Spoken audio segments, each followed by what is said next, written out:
Photocopy কেন, এটা তো মেন কথা না। দেওয়া লাগবে মূল সেই বেদিকা। প্রথম বছর আনকোয়ালিফাইড, স্যারের সাথে আমি কথা বলে কবে রাখতে জানেন, তো দেখবো এখন আগে।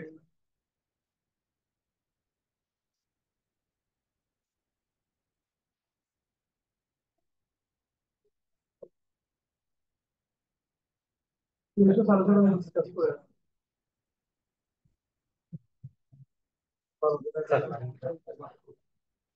কোনো সমস্যা নাই। আপনি দেখেন, এটা হলো ফাইন, এটা আছে বুঝতে পারবে। এটা আছে টেম্পারে কপি করে নিয়ে 23,000 24 বছর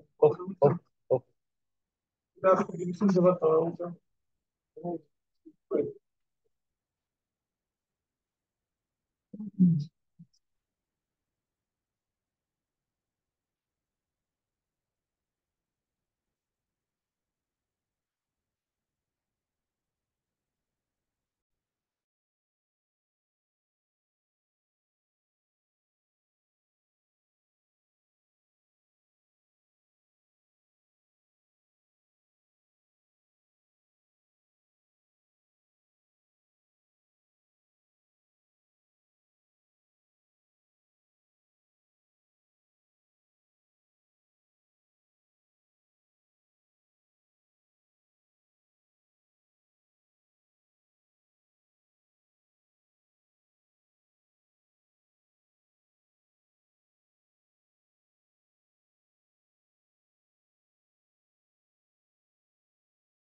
বাসায় চললেন, বের দিয়ে যাবেন? হ্যাঁ নদী দিয়ে যান। এদিকে পুরো জ্যাম আছে মেট্রো থেকে দেখলাম। ওকে, আসসালামু আলাইকুম এভরিওয়ান। আসসালামু আলাইকুম ম্যাম। নমস্কার ম্যাম। আসসালামু ওয়ালাইকুম আলাইকুম ম্যাম। আসসালাম। ওয়ালাইকুম আসসালাম, ওয়ালাইকুম বুঝতে আসসালাম। পারছি সরি, না কিন্তু সরি আমি আমি মেট্রো থেকে নেমে ভাইয়া জাস্ট ঠিক গাড়িতে আছে। উঠলাম। আমি না হয় পরে আপনাদের সেন্টারে গিয়ে আরো কথা বলে নিব। আমি একটা মিটিং এ জয়েন করতেছি ভাইয়া। আহ কে মিটিং এ জয়েন করতেছে? Please please please. ওকে জি। ওকে ওকে জি, সালাম আলাইকুম ভাই। মোহাম্মদ সাইফুল, আপনি কি একটু মিউট মিউট করবেন প্লিজ? আচ্ছা, আপনাদের কি অবস্থা? সবাই রাস্তায়, না সবাই কি পৌঁছাতে পারছেন, নাকি অন দা ওয়ে আমার মতো? ঠিক আছে। ফার্মে এখন আছি বাসায় ম্যাম। আছে ম্যাম, ফার্মে আছি। ফার্মে আছেন? ওকে, ঠিক আছে। আমি বাসায় যেতে যেতে আপনাদের একটু পড়ানো শুরু করি, হ্যাঁ? Sorry for the inconvenience.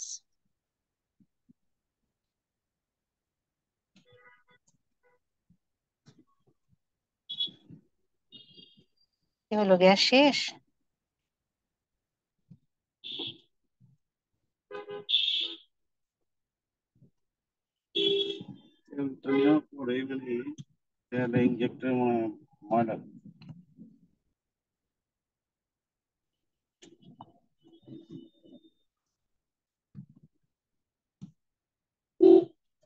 আচ্ছা, সবাই দেখতে পাচ্ছেন? জি ম্যাম। দরকার না হলে হর্ন দিবেন না, ঠিক আছে? আচ্ছা, ওকে। আমরা ফার্স্ট ক্লাসে পড়ছিলাম ইন্ডিপেন্ডেন্ট ডিরেক্টর, ইন্ডিপেন্ডেন্ট ডিরেক্টরের এলিজিবিলিটি, মনে আছে? Yes ma'am. কারা ইন্ডিপেন্ডেন্ট ডিরেক্টর হতে পারবে পারবে না, তাই না?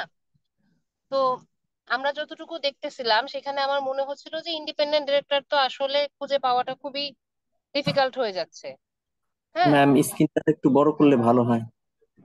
আচ্ছা, আমি একটু ওকে, আমি একটা minute। দেখেন তো এবার ঠিক আছে কিনা। এখন জি আরেকটু ঠিক আছে। আরেকটু বড়। এবার ঠিক আছে? এবার ঠিক আছে। জি ma'am. Okay, okay, thank you. তো এর আগে ইয়েতে মনে হচ্ছিল যে একটা রিক্সা পুলার হয়তো ভালো ইন্ডিপেন্ডেন্ট ডিরেক্টর হতে পারবে। প্লিজ কারো যদি মিউট করা থাকে সবাই একটু মিউট করে দেন, থ্যাঙ্কস।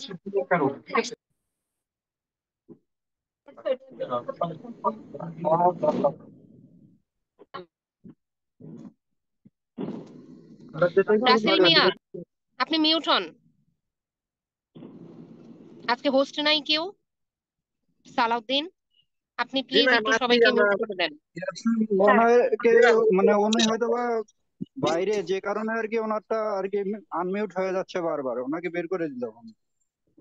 না, বের করে দিয়েন না, রোজার দিন। আপনি একটু কষ্ট করে তাকে বারবার মিউট করতে থাকবেন, ওকে ম্যাম। আর তার নাম্বার থাকলে একটু ফোন করে তাকে অ্যালার্ট করেন। ওকে, থ্যাংক ইউ। আচ্ছা, তো ইন্ডিপেন্ডেন্ট ডিরেক্টরের যে এত নিয়ম কানুন, অমুক হতে পারবে না, তমুক হতে পারবে না, তখন মনে হচ্ছিল যে rickshaw puller would be a good option, তাই না? কারণ ওর নাই শেয়ার হোল্ডিং, তার নাই কারোর সাথে রিলেশন, সে না কোনো জায়গার পার্টনার, তার নামে না আছে মামলা, তাই না? বাট এরকম তো হবে না। তো নেক্সট ইয়েতে যে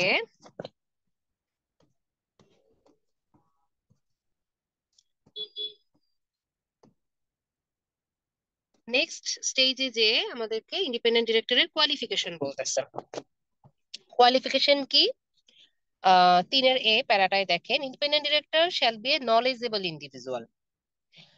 তো নলেজেবল ইন্ডিভিজুয়াল অবশ্যই হবে, তাহলে তার প্রথম ক্যারেক্টারিস্টিক্স সে নলেজেবল ইন্ডিভিজুয়াল হবে। তারপরে তার সাথে তার থাকবে উইথ ইন্টিগ্রিটি। ইন্টিগ্রিটি মানে হচ্ছে মোর দেন অনেস্টি। দুইটা গেল। Who is able to ensure compliance with financial loss, regulatory requirements, corporate loss and can make meaningful contribution to the business. তাহলে একজন নলেজেবল ব্যক্তি হতে হবে, এবং তার অবশ্যই ইন্টিগ্রিটি থাকবে, যিনি তার নলেজটা কোন কোন জায়গায় থাকবে পরের ইয়েতেই বলে দিছে কোন জায়গায় থাকবে। তাকে ইনশিওর করতে হবে যে যেই কোম্পানির ইন্ডিপেন্ডেন্ট ডিরেক্টর উনি সেই কোম্পানিটা কমপ্লাই করে ফিনান্সিয়াল ল এর সাথে, রেগুলেটরি রিকোয়ারমেন্টস এর সাথে, কর্পোরেট লজ এর সাথে। এবং শুধু এগুলো এনশিওর করলেই হবে না, তাকে ওই বিজনেসে মিনিংফুল কন্ট্রিবিউশন করতে হবে।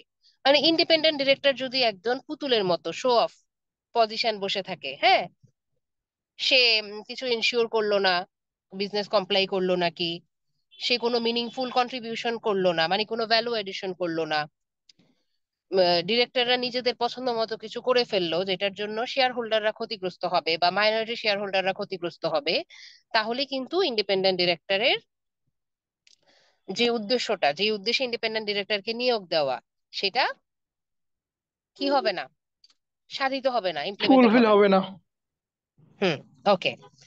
তাহলে এরপরে বলে দিছে যে ইন্ডিপেন্ডেন্ট ডিরেক্টরদের কি কি কোয়ালিফিকেশন থাকতে হবে। এগুলো সবই কিন্তু অর একজন বিজনেস লিডার ইন্ডিপেন্ডেন্ট ডিরেক্টর হতে পারবে।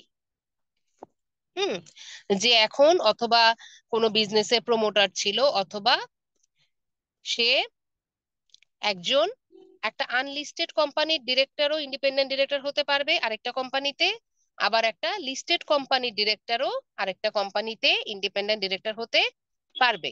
কিন্তু আনলিস্টেডের জন্য শর্তটা হচ্ছে আনলিস্টেড কোম্পানিটা এমন একটা কোম্পানি হবে যার মিনিমাম পেইড আপ ক্যাপিটাল হবে 100 মিলিয়ন। ওয়ালাইকুম আসসালাম। 100 মিলিয়ন, হ্যাঁ। আর কিন্তু আপনার লিমিটেড কোম্পানির জন্য কোনো ধরনের কি লাগবে না, পেইড আপ ক্যাপিটালের কোনো বার নাই।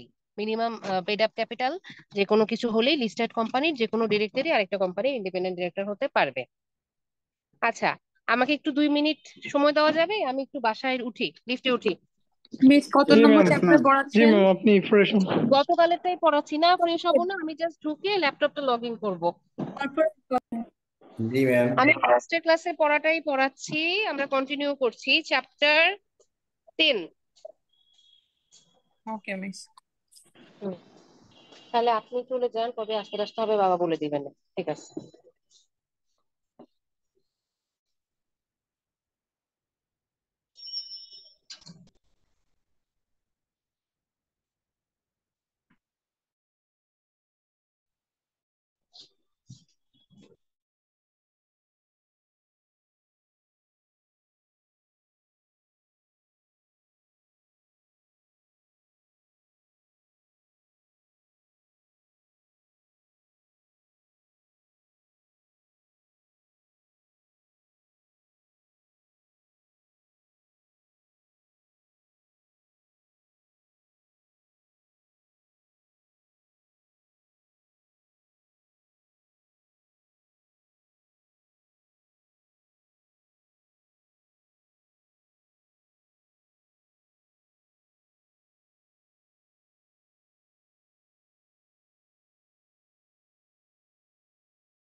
ড্রাইভার এসে চাবি দিয়ে যাবে, আমার ক্লাস আছে, আমি ক্লাসে ঢুকতেছি।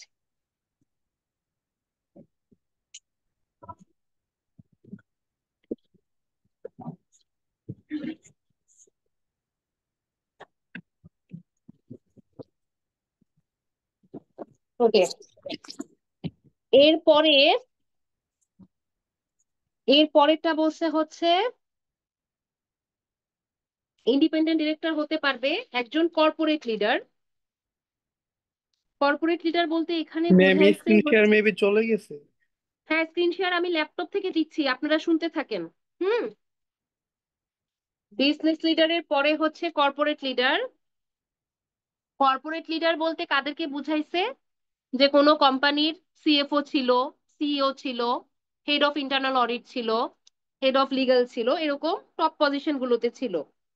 এনারাও কি হতে পারবে? ইন্ডিপেন্ডেন্ট ডিরেক্টর হতে পারবে। তো শর্ত হচ্ছে একই রকম। ওরা যদি আনলিস্টেড কোম্পানিতে থাকে তাহলে আনলিস্টেড কোম্পানির পেইড আপ ক্যাপিটাল হতে হবে কত? 100 মিলিয়ন। আর যদি লিস্টেড কোম্পানিতে থাকে তাহলে পেইড আপ ক্যাপিটালের কোনো বাধ্যবাধকতা নাই। ব্যাখ্যা করছো? ব্যাখ্যা একটু করছি, দ্বিতীয় নাম্বারে বলছে যেটাতে ক্ষতি হয় ওটা আবার ইয়া করা যাবে না, জায়েজ না। কোনটা? আচ্ছা, 1 মিনিট, আমি এতে ঢুকতেছে।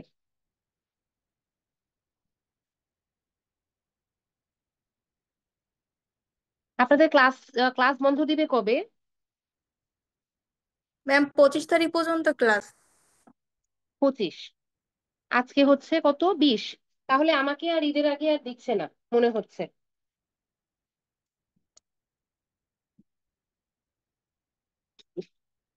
আর খুলবে আপনাদের বলছে কবে?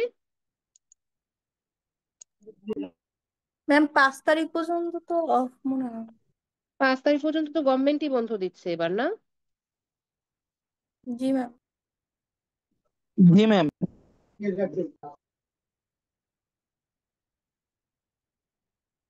ভালো হয়েছে, কারণ এই 3 দিনের ছুটিতে আসলে হয় না, স্পেশালি যারা আপনারা বাড়ি মানে দেশে বাড়ি যান তাদের জন্য আসলে পোষায় না।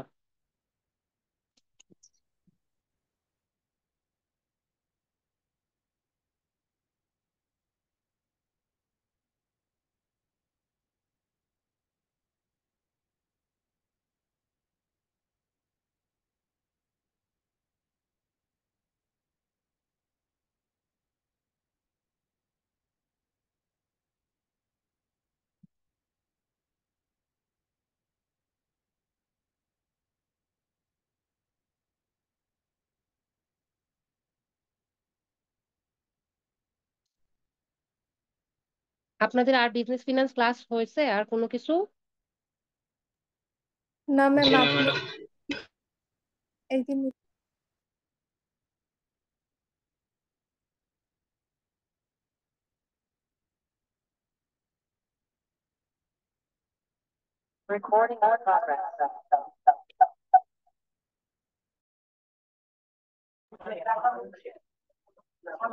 হ্যাঁ ওকে, আমি শেয়ার দেব। ম্যাডাম ক্লাস চালাইতেছে।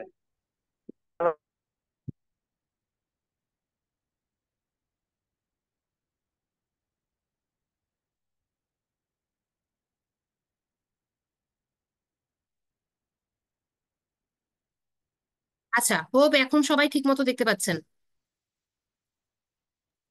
জি ম্যাম। ম্যাম। আচ্ছা, তাহলে ইন্ডিপেন্ডেন্ট ডিরেক্টরের বিজনেস লিডার গেল, কর্পোরেট লিডার গেল। এখানে টপ লেভেল এক্সিকিউটিভ বলতে কাদেরকে বোঝাইছে এগুলো আপনারা কি করবেন? মনে রাখবেন। টপ লেভেল বলতে বুঝাইছে এমডি অথবা CEO, additional or deputy managing director, MD. Chief operating officer, chief financial officer, company secretary, head of internal audit, compliance, head of administration and human resource, or equivalent positions and same level or ranked or salaried official of the company. এখন head of legal যদি এদের same পজিশনের অথবা same র্যাঙ্কের হয় তাহলে উনিও সেই টপ লেভেল এক্সিকিউটিভ হিসাবেই কি হবে? তাকে কনসিডার করা হবে। আচ্ছা, তাহলে বিজনেস লিডার গেল, কর্পোরেট লিডার গেল। 3 নম্বরে বলছে ফর্মার যদি গভর্নমেন্ট অফিসিয়াল থাকে অথবা কোনো স্ট্যাচুটরি অথবা অটোনোমাস অথবা রেগুলেটরি বডির যদি কোনো লোকজন থাকে যাদের পজিশনটা 5th গ্রেডের নিচে না ন্যাশনাল পে স্কেলে, খুব সম্ভবত জয়েন্ট সেক্রেটারি অথবা এর উপরে, who has at least educational background of bachelor degree in economics, commerce or business law. এটা কেন করছে বলেন তো? সাবজেক্টের ইয়ে কেন দিয়ে দিছে? সরকারি, স্বায়ত্তশাসিত অথবা রেগুলেটরি বডির, ওদের জন্য সাবজেক্টের কেন বাদ দিয়ে দিছে? মানে বুঝতে পারিনি আসলে কেন। কোনটা? আমার কোশ্চেন বুঝতে পারেন নাই? না না মিস, কেন দিছে এটা বুঝতে পারিনি। সেটাই তো আমি জিজ্ঞেস করতেছি, কেন দিছে। আচ্ছা, একটু ম্যাম, পজিশনকে আরো দক্ষ করে তোলার জন্য এবং সেই পজিশনে যেন খুব ভালোভাবে পরিচালনা করতে পারে এর জন্য সাবজেক্ট ম্যাটারটা লিমিট করে দিছে, যে এই সাবজেক্টে এই সাবজেক্টের হলে তারা পূর্ণাঙ্গভাবে সেই জিনিসটা পরিচালনা করতে পারবে, হ্যাঁ, আই থিংক। এক্স্যাক্টলি। কারণ দেখেন, যে ইন্ডিপেন্ডেন্ট ডিরেক্টর, তার কি কি দিয়ে ইনশিওর করতে হবে বলেন তো? তার ইনশিওর করতে হবে না ফিনান্সিয়াল ল, রেগুলেটরি রিকোয়ারমেন্ট, কর্পোরেট ল, এগুলো ইনশিওর করে নাকি, মানে ঠিক মতো ফলো করে নাকি, এটা তো ইনশিওর করতে হবে। তো এখন মনে করেন যে বিসিএস দিয়ে তো যে কোনো ডিপার্টমেন্টের মানুষই কি হইতে পারে, জয়েন্ট সেক্রেটারি বা এডিশনাল সেক্রেটারি, সেক্রেটারি উপরে র্যাঙ্কে থাকতে পারে। আছে না এরকম অনেক? অনেক ডাক্তার আছে, ইঞ্জিনিয়ার আছে, প্রচুর তারা বিসিএস দিয়ে গভর্নমেন্ট জব করতেছে। হুম। বা বাংলাদেশ ব্যাংকে আছে, বা হচ্ছে যে রেগুলেটরি বডিতে আছে।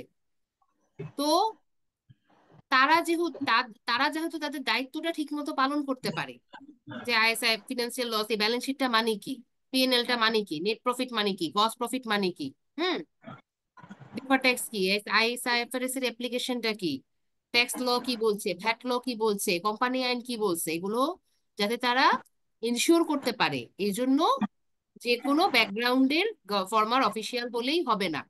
তার ব্যাকগ্রাউন্ড ব্যাচেলার ডিগ্রি থাকতে হবে ইকোনমিক্সে অথবা কমার্সে অথবা বিজনেসে অথবা লতে। এখন বুঝতে পারলেন? যিনি বুঝতে পারেন নাই কেন? জি মিস, বুঝতে পেরেছি। ওকে, আমার কথা কি স্পষ্ট শোনা যাচ্ছে? আমি কি ফ্যান বন্ধ করে দিব? একটু বললেন। ইন্ডিপেন্ডেন্ট সমস্যা নেই ম্যাম। আচ্ছা, আমি ফ্যান বন্ধ করে দিচ্ছি। ম্যাম, তারা হচ্ছে ইন্ডিপেন্ডেন্ট ডিরেক্টর হতে পারবে। হ্যাঁ, আবার একটু বলেন আপু। ম্যাম, আমি বলছি যে তারা হচ্ছে ইন্ডিপেন্ডেন্ট ডিরেক্টর হতে পারবে। হ্যাঁ, এখন যাদের দেখতেছি তারা সবাই হইতে পারবে। মানে একটা কোম্পানি তো ইন্ডিপেন্ডেন্ট ডিরেক্টর নিয়োগ দিবে, তখন সে কোথায় কোথায় খুঁজতে পারবে? সে বিজনেস লিডারদের মধ্যে খুঁজতে পারবে, কর্পোরেট লিডারদের মধ্যে পারবে, আবার ফর্মাল গভর্নমেন্ট অফিসিয়াল বা অথবা রেগুলেটরি বডির ওদের মধ্যে পারবে।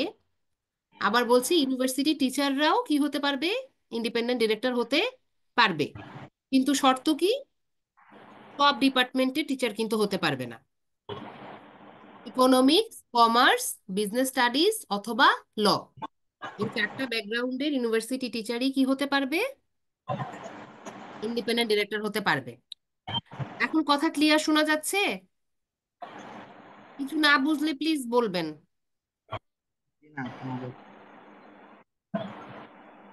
আচ্ছা, কেউ একজনের ম্যাম শোনা বোধহয় মিউট যাচ্ছে। করতে হবে, একটু সাউন্ড আসতেছে। ইস্যু পড়ুয়া। হ্যাঁ, ঠিক আছে। ওকে, এরপরে আসছি আমরা প্রফেশনাল। এখানে বলছে প্রফেশনাল কারা হইতে পারে, যে professional who is, who is সে এখন আছে অথবা ছিল, কি ছিল, একজন অ্যাডভোকেট। এখন অ্যাডভোকেট তো আপনার বহু রকমের অ্যাডভোকেট আছে না? গায়ে কালো কোট জড়াইলেই তো অ্যাডভোকেট। তো সব অ্যাডভোকেটকে কিন্তু কি করে নাই, এলিজিবল মনে করে নাই। তাদেরকেই বলা হয়েছে যে অ্যাটলিস্ট সুপ্রিম, বাংলাদেশ সুপ্রিম কোর্টের হাইকোর্ট ডিভিশনে প্র্যাকটিস করছে, এরকম একজনকেই কি বলা হয়েছে, উনি ইন্ডিপেন্ডেন্ট ডিরেক্টর হতে পারবে। অথবা একজন চার্টার্ড অ্যাকাউন্টেন্ট কি হতে পারবে? ইন্ডিপেন্ডেন্ট ডিরেক্টর হতে পারবে। অথবা একজন কস্ট এন্ড ম্যানেজমেন্ট অ্যাকাউন্টেন্ট কি হতে পারবে? ইন্ডিপেন্ডেন্ট ডিরেক্টর হতে পারবে। অথবা চার্টার্ড ফিনান্সিয়াল অ্যানালিস্ট, অথবা চার্টার্ড সার্টিফাইড অ্যাকাউন্টেন্ট, অথবা certified public accountant or chartered management accountant or chartered secretary or equivalent qualification।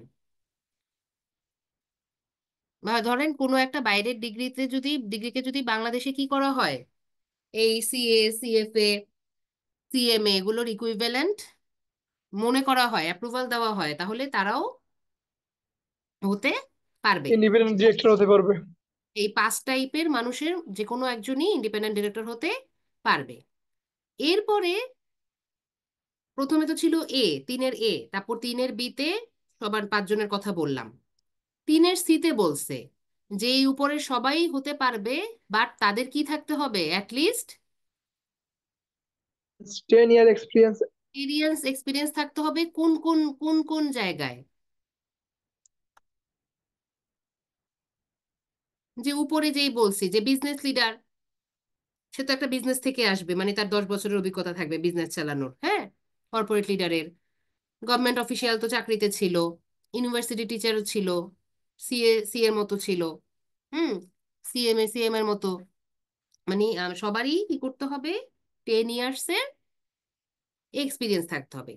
এরপরে বলছে যে মনে করেন যে একটা কোম্পানি তো ইন্ডিপেন্ডেন্ট ডিরেক্টর খুঁজতেছে, খুঁজতে খুঁজতে পাইলো, মোটামুটি সবই পাইলো, বাট কোনো একটা জায়গায় কি হলো, একটুখানি ছুটে গেল। যেমন 10 ইয়ার্স এক্সপিরিয়েন্স নাই, 9 বছর আছে, হুম, কোনো জায়গায় একটু কোয়ালিফিকেশনটা কমে গেল। তখন তারা কি করবে, তারা সিকিউরিটি এক্সচেঞ্জ কমিশনের কাছে অ্যাপ্লিকেশন করবে যে আমরা অমুককে ইন্ডিপেন্ডেন্ট ডিরেক্টর হিসেবে নিতে চাই, বাট তার কোয়ালিফিকেশন অথবা এক্সপিরিয়েন্সটা একটু শর্টেজ আছে, সো এটাকে একটু রিল্যাক্স করে বা একটু এক্সেমশন বলে না, একটু এক্সেমশন দিয়ে অ্যাপ্রুভাল দেওয়া হোক। তা এটাকে কমিশন কি করে, কমিশন যদি মনে করে যে হ্যাঁ উনি এলিজেবল, একটুখানি সমস্যা থাকলে অসুবিধা নাই, তখন কমিশন যদি অ্যাপ্রুভাল দেয় তাহলে উনি ইন্ডিপেন্ডেন্ট ডিরেক্টর হতে পারবে। ক্লিয়ার? জি ম্যাম। আচ্ছা, এরপরে বলছে আজকে একটু তাড়াতাড়ি আগাই, হ্যাঁ, আমরা আর 1 ঘন্টা আছি, একবারে 5:15 ছুটি দিব ইনশাল্লাহ, তারপরে সবাই আসর নামাজ পড়বেন। জি ম্যাম। আচ্ছা, এরপরে বলছে এই যে কোম্পানির তো চেয়ারম্যান একটা পজিশন থাকে, আপনারা জানেন, বোর্ড অফ জি ডিরেক্টরে একজনকে চেয়ারম্যান বানানো হয় না, জি আরেকজনকে তো ম্যানেজিং ডিরেক্টর অথবা সিইও বলে। তো বলছে এই 2 জন ব্যক্তি কখনো কি হতে পারবে না, মানে দুইটা রোলই একই ব্যক্তি চালাইতে পারবে না, মানে চেয়ারম্যান আর ম্যানেজিং ডিরেক্টর এক লোক হইতে পারবে না, তাহলে তো সে অনেক পাওয়ারফুল হয়ে যায়। তো চেয়ারম্যান আলাদা একজন লোক হবে, ম্যানেজিং ডিরেক্টর আলাদা একজন ব্যক্তি হবে। আচ্ছা, এরপরে বলছে একটা লিস্টেড কোম্পানির এমডি অথবা সিইও অন্য একটা লিস্টেড কোম্পানিতে সেম পজিশনে যাইতে পারবে না, মানে একই লোক কখনোই 2টা কোম্পানির সিইও অথবা এমডি একসঙ্গে হতে পারবে না। ক্লিয়ার? আচ্ছা, তারপরে চেয়ারপারসন কিভাবে ঠিক হবে, বোর্ড অফ ডিরেক্টরের বোর্ড অফ ডিরেক্টরদের মধ্য থেকে একটা ইলেকশনের মাধ্যমে চেয়ারপারসন ঠিক হবে। আমরা তো ইলেক্টেড আর সিলেক্টেড এর ডিফারেন্স বুঝি বুঝি ম্যাম, একটু বললে ভালো হতো। ইলেক্টেড মানে কি, ধরেন আমরা 10 জন বোর্ড অফ ডিরেক্টর, এর মধ্য থেকে 3 জন বলল আমি চেয়ারম্যান হতে চাই, তখন 3 জনকে সবাই কি করবে, সেটা ভোট পরে দিবে, ভোটের ইলেক্টেড হলো একজন। আর সিলেক্টেড কি হইলো, ধরেন আব্দুল হালিম ভাই ক্লাসে ঢুকে বলে দিল এই যে অমুক সালাউদ্দিন সাহেব আপনি হবেন এখন থেকে ক্লাসের রিপ্রেজেন্টেটিভ, তাহলে আর ইলেকশন হলো না, কি হলো, সিলেকশন, সিলেক্টেড। তো চেয়ারপারসন কিভাবে ঠিক হবে, বোর্ড অফ ডিরেক্টরদের নিজেদের মধ্য থেকে ইলেক্টেড হবে। বুঝতে পারছেন? যিনি বললেন বললে ভালো হয়। জি ম্যাম।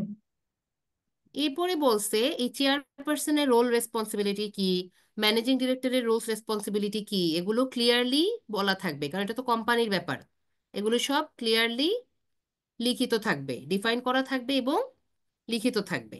আচ্ছা, এরপরে আমরা একটু পরে দেখব যে কোম্পানির কি হইতে হয়, মিটিং হইতে হয় না? আমরা একটা মিটিং এর নাম জানি না সবাই, এজিএম, জি ma'am. Annual general general meeting. Meeting. হ্যাঁ, তো এরকম কোম্পানির তো কয়েকটা মিটিং হইতে হয় বাধ্যতামূলক, বিভিন্ন ধরনের মিটিং আছে। তো সেই মিনিমাম মিটিং, 4টা ম্যাডাম, হ্যাঁ মিনিমাম মেবি 4টা। 4টা, হ্যাঁ ওটা সামনে পড়বো দেখে একবারে বলবো। তো মিটিংগুলোতে যদি কখনো চেয়ারপারসন কি থাকে, অ্যাবসেন্স থাকে, হুম, যে এই মিটিং এ আজকে চেয়ারপারসন নাই, হতে পারে উনি দেশের বাইরে আছে, উনি অসুস্থ আছে, হুম, তো তখন অন্যান্যরা যারা থাকবে সেই মিটিং এ প্রেজেন্ট, তারা কি করবে, ওই মিটিং এর জন্য নিজেদের মধ্য থেকে আবার একজনকে কি করবে, ইলেক্ট করবে। ধরেন আজকে 10 জন নাই, 9 জন আছে, তাহলে ওই সেদিনের পার্টিকুলার মিটিং এর জন্য 9 জনের মধ্য থেকে আবার ভোট দিয়ে ঠিক করবে একজনকে, দিয়ে ঠিক হবে যে উনি শুধুমাত্র ওই দিনের মিটিং এর জন্য চেয়ারপারসন হিসাবে কি করবে, দায়িত্ব পালন করবে। কারণ একটা মিটিং তো একজনকে দিয়ে চেয়ার চেয়ার হতে হয়, মানে শুরু হতে হয়, পরিচালনা করতে হয়। হুম, আচ্ছা। আর যে আসল চেয়ারম্যান, মানে যিনি মানে যিনি বোর্ডের চেয়ারম্যান বা কোম্পানির চেয়ারম্যান, যিনি অ্যাবসেন্ট আছেন, তার অ্যাবসেন্ট থাকার রিজনটা মিটিং হলে কি মিটিং ম্যানার্স হয় না? জি এটা তো ম্যাম। আমরা জানি, মিটিং ম্যানার্স এর কথা তো আমরা শুনছি, জি ম্যাম। যারা সায়েন্সে আছেন তারাও শুনেন। কোম্পানিতে কোনো মিটিং হলে সেটা অবশ্যই মিটিং এ কি আলোচনা হলো কি হলো সবকিছু কি থাকে, লিখিত থাকে। তাহলে রেগুলার চেয়ারপারসন যে আজকে অ্যাবসেন্ট ছিলেন সেই রিজনটাও লিখিত থাকতে হবে ওই মিটিং এর মাইনার্সে। আচ্ছা, এরপরে সেকশনটা হচ্ছে ইম্পর্ট্যান্ট, আপনারা যখন পরে পড়বেন তখন একটা কি বলছি, একটা ভালো কোম্পানির অ্যানুয়াল রিপোর্ট নামায়া মিলাই মিলাই পড়বেন। আচ্ছা, এখানে কি বলছে, ডিরেক্টরের report to the shareholder. যারা ব্যবসা পরিচালনা করে তারা শেয়ার হোল্ডারদেরকে কি বলতে চাচ্ছে, সেটাই তো।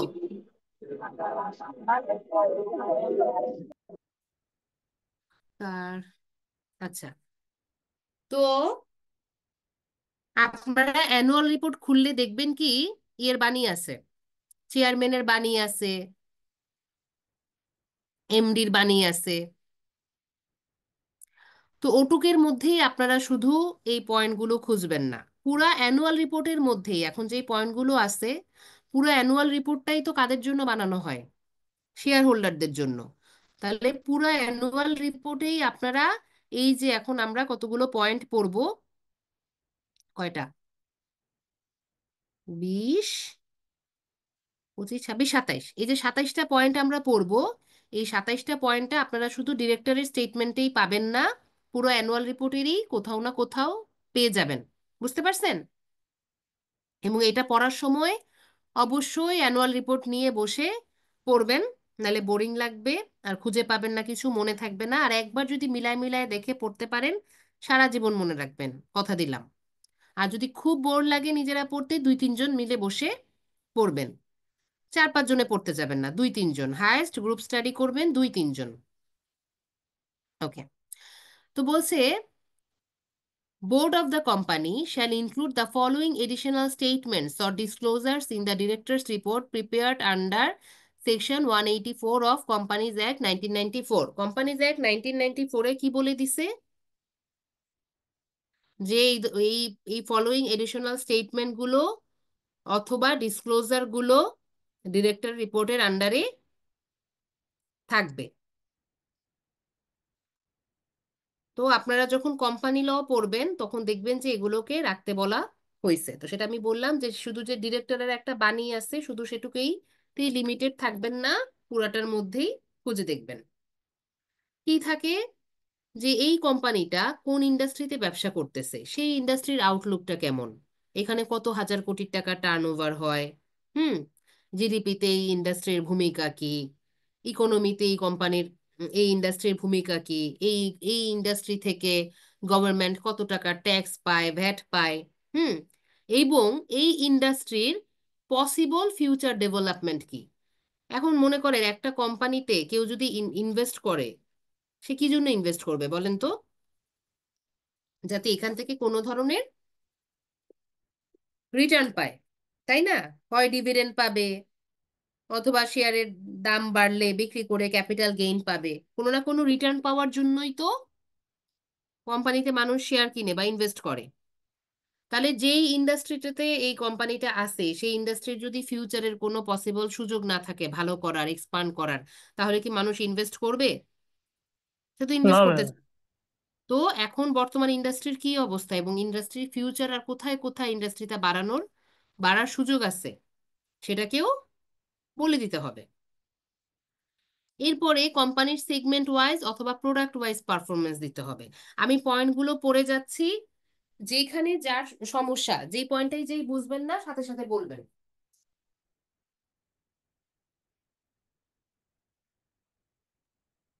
সেগমেন্ট ওয়াইজ বলতে কি বোঝাচ্ছে? ওকে, সেগমেন্ট ওয়াইজ বলতে বোঝাচ্ছে, যেমন ধরেন আমরা জিওগ্রাফিক্যাল লোকেশন বেইজে কোম্পানিটার ব্যবসা আছে, ঢাকায় আছে, চিটাগং এ আছে, বরিশালে আছে, হ্যাঁ, তাহলে এই জি। লোকেশন ওয়াইজ একটা সেগমেন্ট হতে পারে। তারপরে একটা কোম্পানির মনে করেন, ওই যে ধরেন আমরা যদি গার্মেন্টসে যাই, হ্যাঁ, এক জায়গায় কি হচ্ছে, ডাইং একটা সেগমেন্ট হতে পারে, নিটিং একটা সেগমেন্ট হতে পারে, টেক্সটাইল একটা সেগমেন্ট হতে পারে, এভাবে সেগমেন্ট হতে পারে, এই কোম্পানি যেভাবে বানায়। মানে তাহলে লোকেশন ওয়াইজ হতে পারে, জব ওয়াইজ হতে পারে, ডিপার্টমেন্ট ওয়াইজ হতে পারে, আরেকটা হচ্ছে প্রোডাক্ট ওয়াইজ পারফরমেন্স। এগুলোকে রিপোর্ট আকারে দিতে হবে।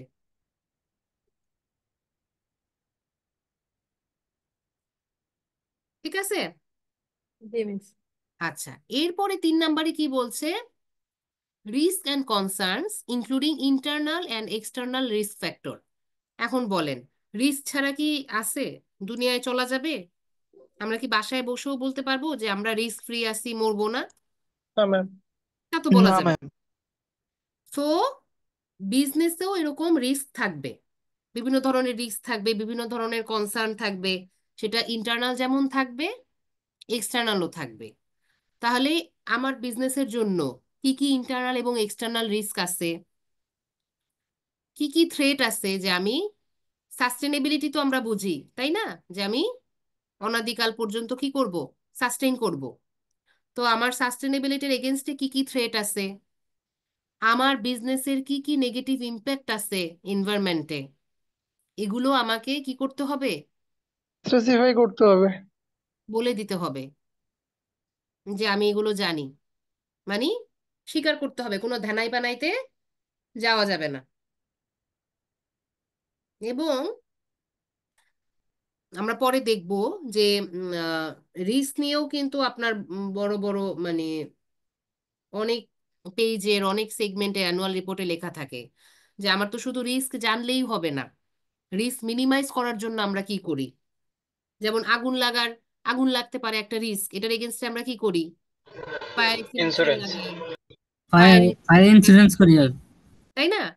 তো আমাদের শুধু আমি শুধু বললাম হ্যাঁ আমি জানি আমি খুব রিস্কি বিজনেস করি, হ্যাঁ আমি জানি আমার ইন্ডাস্ট্রির জন্য, আমার ব্যবসার জন্য পরিবেশের অনেক ক্ষতি হচ্ছে, হুম, এই ময়লা পানি সব বুড়িগঙ্গায় ঢেলে দিই, বুড়িগঙ্গা মরে গেছে, হ্যাঁ আমি জানি, এটা বললে কিন্তু হবে না। এই রিস্ক মিনিমাইজ করার জন্য আমি কি করতেছি সেটাও আমাকে বলে দিতে হবে। আচ্ছা, তো আমি একটা জিনিসের এগেনস্টে অ্যাকশন নিব কখন, যখন আমি নিজে এটা মানবো। সো এখানে আগে আমাকে মানার কথা বলা হয়েছে যে আমি জানি এগুলো আমার রিস্ক ফ্যাক্টর, এই আমার নেগেটিভ ইম্প্যাক্ট আছে, এই আমার থ্রেট আছে। আপনি যখন জানবেন তখন আপনি কিছু কি করতে পারবেন, ডিসিশন নিতে পারবেন। তো এইখান থেকে আপনাদের একটা লেসন দেই, ক্লায়েন্টে যাই জানবেন, যাই আপনার কাছে রিস্কি মনে হবে, সবই কিন্তু আপনার সিনিয়রকে জানাবেন। অনেক সময় সিনিয়ররা কি করে, আর এটা কোনো ব্যাপার না বলে দেখা যায় আর পার্টনারকে জানায় না, কিন্তু সব কিছু পার্টনারকে জানাবেন। হ্যাঁ, এমন হইতে পারে না যে আপনি মনে করতেছেন জিনিসটা রিস্কি না, আসলে রিস্কি, কারণ আপনাদের তো সেই লেভেলের আন্ডারস্ট্যান্ডিং বা এক্সপিরিয়েন্স এখনো হয় নাই, তাই না?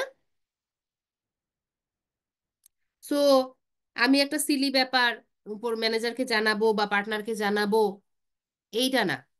আমার কাছে যেইটাই আমার মনে হবে আমার বিদ্যা বুদ্ধিতে এটা আমার কাছে রিস্কি ব্যাপার, বা এটা আমার কাছে মনে হয়েছে কোম্পানির একটা অবজারভেশন, বা এটা একটা ভুল, সেটা আপনাকে কি করতে হবে? চাকরি করেন বা ফার্মে থাকেন বা যাই করেন, চাকরিতে থাকলেও আপনার বসকে সবকিছু জানাবেন। এরপরে উনি ডিসিশন নিবে উনি কি এই রিস্কটাকে অ্যাডপ্ট করবে, নাকি রিস্কটাকে মিনিমাইজ করবে, নাকি রিস্কটাকে নিয়েই চলবে, কি করবে, এটা উনার উপরে ছেড়ে দেওয়া। ঠিক আছে? কখনো নিজের কোর্টে বল রেখা দিবেন না যে স্যার আমি তো ভাবছিলাম, এইটা কোনো ব্যাপার না। এরকম যাতে না হয়, এরকম করে কিন্তু পরে চাকরি বাকরি সব চলে যাবে। আচ্ছা, এরপরে বলছে cost of goods sold, gross profit margin, net profit margin, যে ধরেন ম্যানুফ্যাকচারিং কোম্পানি যাদের জন্য অ্যাপ্লিকেবল, এগুলো নিয়ে একটা কি থাকবে? ডিসকাশন থাকবে, যে আমরা ভালো করতেছি না আমরা খারাপ করতেছি, আমরা কি করতেছি, বা কেন খারাপ হলো, কেন ভালো হলো। এরপরে কোম্পানিতে যদি কোনো এক্সট্রাঅর্ডিনারি গেইন অথবা লস থাকে, যেমন একটা জমি বেচলো, সেটা তো আর প্রত্যেক বছর বছর হবে না, তাই না? সো এক্সট্রাঅর্ডিনারি গেইন অথবা লসের কারণে যদি ইপিএস এ একটা বড় ইম্প্যাক্ট পড়ে, তাহলে সেটা বলে দিতে হবে। এরপরে রিলেটেড পার্টি ট্রানজাকশন নিয়ে ডিটেইল ডিসকাশন দিতে হবে। আমরা রিলেটেড পার্টি ট্রানজাকশন কি বুঝি? না ম্যাম, একটু বলেন। আমরা রিলেটেড পার্টি কি কতদিন আমরা দেখছি যে একটা প্যারেন্ট কোম্পানি সাবসিডিয়ারি কোম্পানি, আজান একটা মিনিট।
ম্যাম, আপনার কথা শোনা যাচ্ছে না।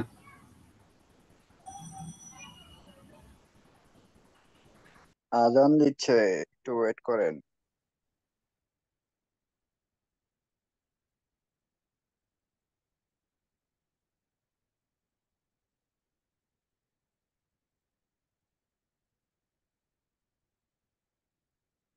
আচ্ছা, রিলেটেড পার্টি হলো যে subsidiary company, parent company, associated company, তারপরে সিস্টার কনসার্ন, এরা কি একজন একজনের সাথে রিলেটেড না? জি ম্যাম। তো রিলেটেড পার্টির মধ্যে যেই ট্রানজেকশন গুলো হবে সেগুলো কিন্তু বেশি রিস্কি, বা যে সেখানে বেশি লুকোচুরির সুযোগ থাকে, কারণ নিজেদের মধ্যেই তো হচ্ছে। ওভার ইনভয়েসিং, আন্ডার ইনভয়েসিং করাটা খুব ইজি না বাইরের কোনো কোম্পানির চাইতে? জি ম্যাম। রিলেটেড জি পার্টি ম্যাম। গুলো জন্য আলাদা করে কি দিতে হবে? আপনারা দেখবেন যে অ্যানুয়াল রিপোর্টের নোটস এর মধ্যে, হ্যাঁ notes to the financial statements থাকে না, সেখানে দেখবেন যে একটা স্টেটমেন্ট থাকে, সেখানে কত টাকা রিলেটেড পার্টি ট্রানজেকশন, নেচারটা কি, সাবসিডিয়ারি, প্যারেন্ট না কি সিস্টার কনসার্ন না কি সেই related party, nature of transaction কি, আমি পারচেজ করছি না আমি সেল করছি নাকি আমি লোন নিছি, এবং কোন বেসিসে এই ট্রানজেকশনটা হয়েছে, basis of transaction of all related party transaction, এগুলো নিয়ে একটা কি করতে হবে, একটা স্টেটমেন্ট অ্যানুয়াল রিপোর্টের মধ্যে থাকতে হবে। আচ্ছা, এরপরে আমরা তো জানি যে লিস্টেড কোম্পানিগুলো শেয়ার মার্কেট থেকে টাকা তুলে নাকি টাকা দেয়। লিস্টেড কোম্পানিগুলো শেয়ার মার্কেট থেকে নেয়। টাকা তুলে। এখন টাকা তোলার আগে তো ওরা অনেক কিছু বলে না, এই টাকা দিয়ে এই করব সেই করব, লোন পরিশোধ করব, কোম্পানি এক্সপান্ড করব, ফ্যাক্টরি বাড়াবো, এরকম অনেক কিছু বলে না?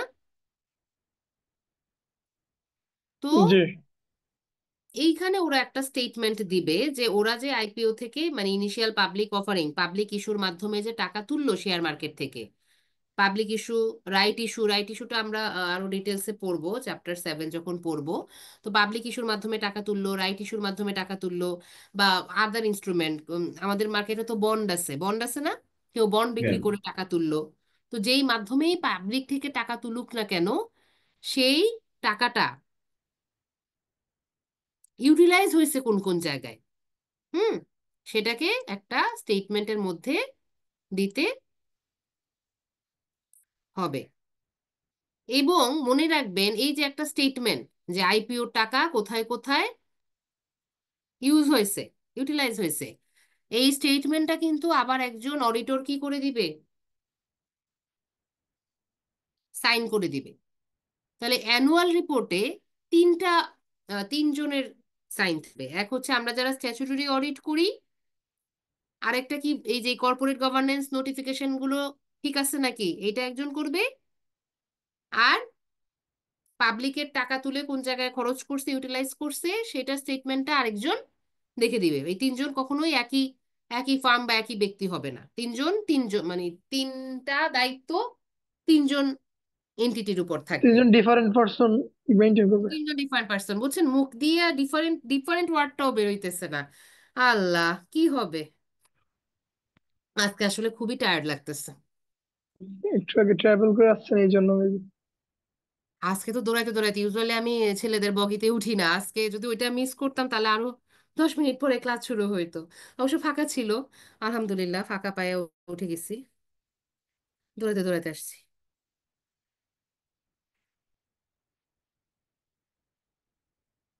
আচ্ছা,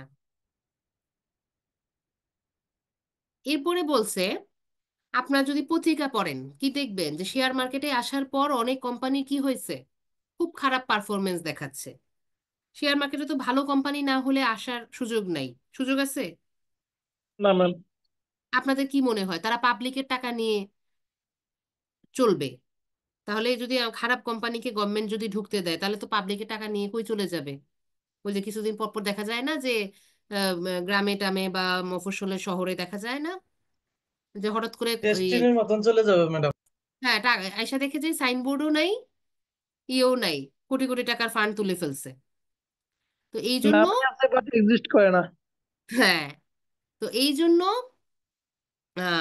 যারা শেয়ার মার্কেট থেকে টাকা তুলবে কোম্পানিগুলোকে অবশ্যই ওয়েল এস্টাবলিশড হতে হবে, তাই না, প্রফিটেবল হতে হবে, কারণ তারা পাবলিকের টাকা নিয়ে কাজ করবে। এই টাকা নিয়ে চলে গেলে তো পাবলিক দেখেন অনেকে শেয়ার মার্কেটের কারণে সুইসাইডও করে। তো কিন্তু জি ম্যাম। খুবই আনফরচুনেটলি আমাদের পত্রিকাতে দেখা যায় কি যে এরকম আইপিও থেকে টাকা নিছে এই কোম্পানিগুলোর অবস্থা কি খুবই খারাপ, কারো ফ্যাক্টরি বন্ধ হয়ে গেছে, কেউ লসে চলতেছে, কারো হিউজ লোন,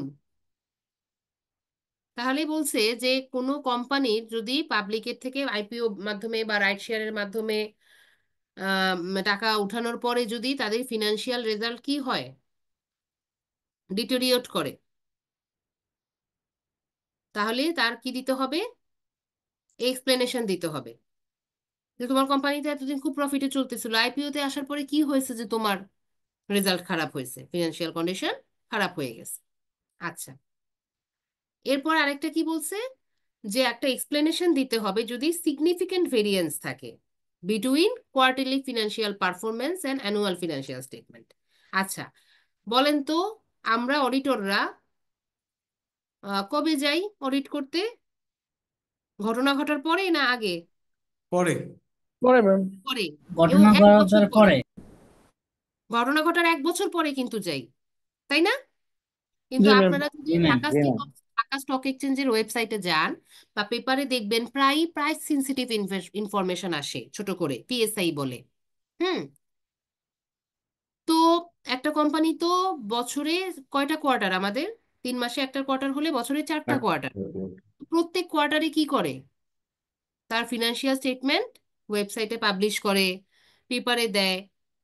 হ্যাঁ, প্রাইস সেনসিটিভ ইনফরমেশন পিএসআই নামে পেপারে দেয় যে গত বছরে একই কোয়ার্টারের কি অবস্থা ছিল, এখন কি, এরকম করে দেয়। তো এখন আমরা কি কোয়ার্টার গুলো অডিট করি? আমরা তো কোয়ার্টারলি গুলো যায় যখন তখন তো অডিট করি না, তখন তো আনঅডিটেড অবস্থায় যায় না, আমরা তো একদম বছরের শেষে যেয়ে করি, ঠিক নাকি? জি ম্যাম। তো এখন একটা কোম্পানির যদি প্রথম কোয়ার্টারে ইপিএস আসে 2 টাকা, আমি ধরে নিব কি বছর শেষে 8 টাকা বা 7.5 টাকার কাছাকাছি আসবে নর্মাল, জি প্রত্যেক কোয়ার্টারে 2 টাকা 2 টাকা করে। আবার সেকেন্ড কোয়ার্টারেও 2 টাকা আসলো। হুম। থার্ড কোয়ার্টারেও 1 টাকা 80 পয়সা আসলো। ফোর্থ কোয়ার্টারে যদি যে দেখেন -2 টাকা আসছে, তাহলে এটা কি খুব আনইউজুয়াল না? জি কারণ আমার 3 কোয়ার্টার পর্যন্ত তো 5 টাকা 80 পয়সা হয়ে গেছে। এখন আবার -2 টাকা মানে কি? তাহলে ওই 5 টাকা 80-র এটা পুরো এটাই চেঞ্জ হয়ে গেছে। তাহলে আইসা অডিটর খুবই অ্যাডজাস্টমেন্ট দিছে। তাহলে এইরকম যদি সিগনিফিক্যান্ট ভেরিয়েন্স থাকে, কারণ ওই কোয়ার্টারলি রেজাল্টে কি হয়েছে, কোয়ার্টারলি রেজাল্ট দেখে দেখে অনেকে তো ইনভেস্ট করছে না শেয়ারে, এবং যারা এই ইনফরমেশন গুলো ছড়াইছে বা এই যেভাবে ফেক কোয়ার্টারলি ইনফরমেশন দিছে, তারা তো জানে যে ফাইনালে যায় কি থাকবে না, এত ইপিএস থাকবে না। তারা কিন্তু ঠিকই অ্যানুয়ালের মানে ডিক্লারেশনের আগে শেয়ার বিক্রি করে বের হয়ে যাবে। কিন্তু যারা এই কোয়ার্টারলি রেজাল্ট দেখে দেখে ইনভেস্ট করছে তারা কিন্তু খাবে ধরা। তারা যদি ভিতরের খবর আর না জানে, তারা যখন অ্যানুয়ালটা পাবলিশ হবে তখন দেখবে যে হায় হায় নেগেটিভ রেজাল্ট হয়েছে, বা যত টাকা আসার কথা ছিল তত তো হয় নাই, 8 টাকা হওয়ার কথা ছিল হয়েছে যে আবার 5 টাকা, বা একদম নেগেটিভ চলে আসলে খুবই আনইউজুয়াল, সিগনিফিক্যান্ট ভেরি করতেছে, তাহলে ওইটার এক্সপ্লেনেশন অবশ্যই অ্যানুয়াল রিপোর্টে থাকবে। লাকি আমরা প্রথম দিন যেই চ্যাপ্টারটা পড়তেছিলাম সেইটাই, চ্যাপ্টার 10। ওকে। তারপরে বলতেছে যে ডিরেক্টরদেরকে কত রেমুনারেশন দেওয়া হয় বা ইন্ডিপেন্ডেন্ট ডিরেক্টরকেও কি দেওয়া হয়, সেটা একটা স্টেটমেন্ট থাকবে। তো ইন্ডিপেন্ডেন্ট ডিরেক্টরকে তো আর রেমুনারেশন দেয় না, ইন্ডিপেন্ডেন্ট ডিরেক্টর হচ্ছে মিটিং এ যে থাকে, মিটিং গুলো হোল্ড করে, মিটিং এর প্রেজেন্টের জন্য একটা অনারিয়াম দেওয়া হয়, ঠিক আছে? এরপরে বলছে, এই কথাটা দেখবেন আমরা অডিট রিপোর্টে বলবো।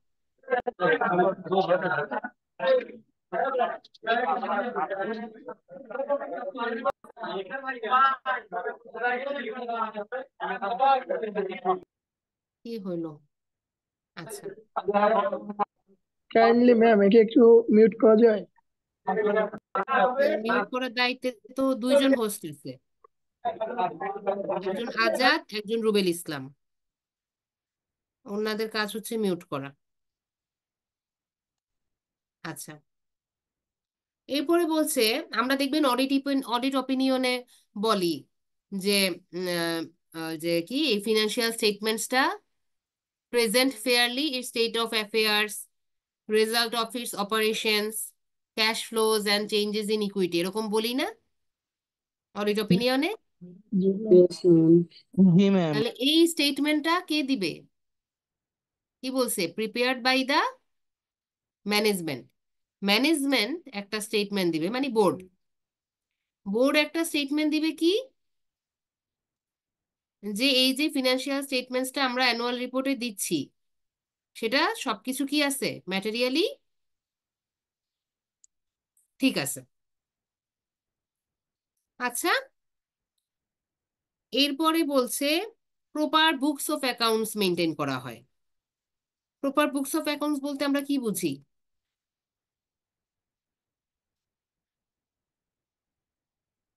প্রপার বুকস অফ অ্যাকাউন্টস বলতে আমরা কি বুঝি, কেউ বলবেন? এটা তো আপনারা বুঝেন। ম্যাম আইএস অনুযায়ী আমাদের ফিনান্সিয়াল স্টেটমেন্ট মেনটেন করা।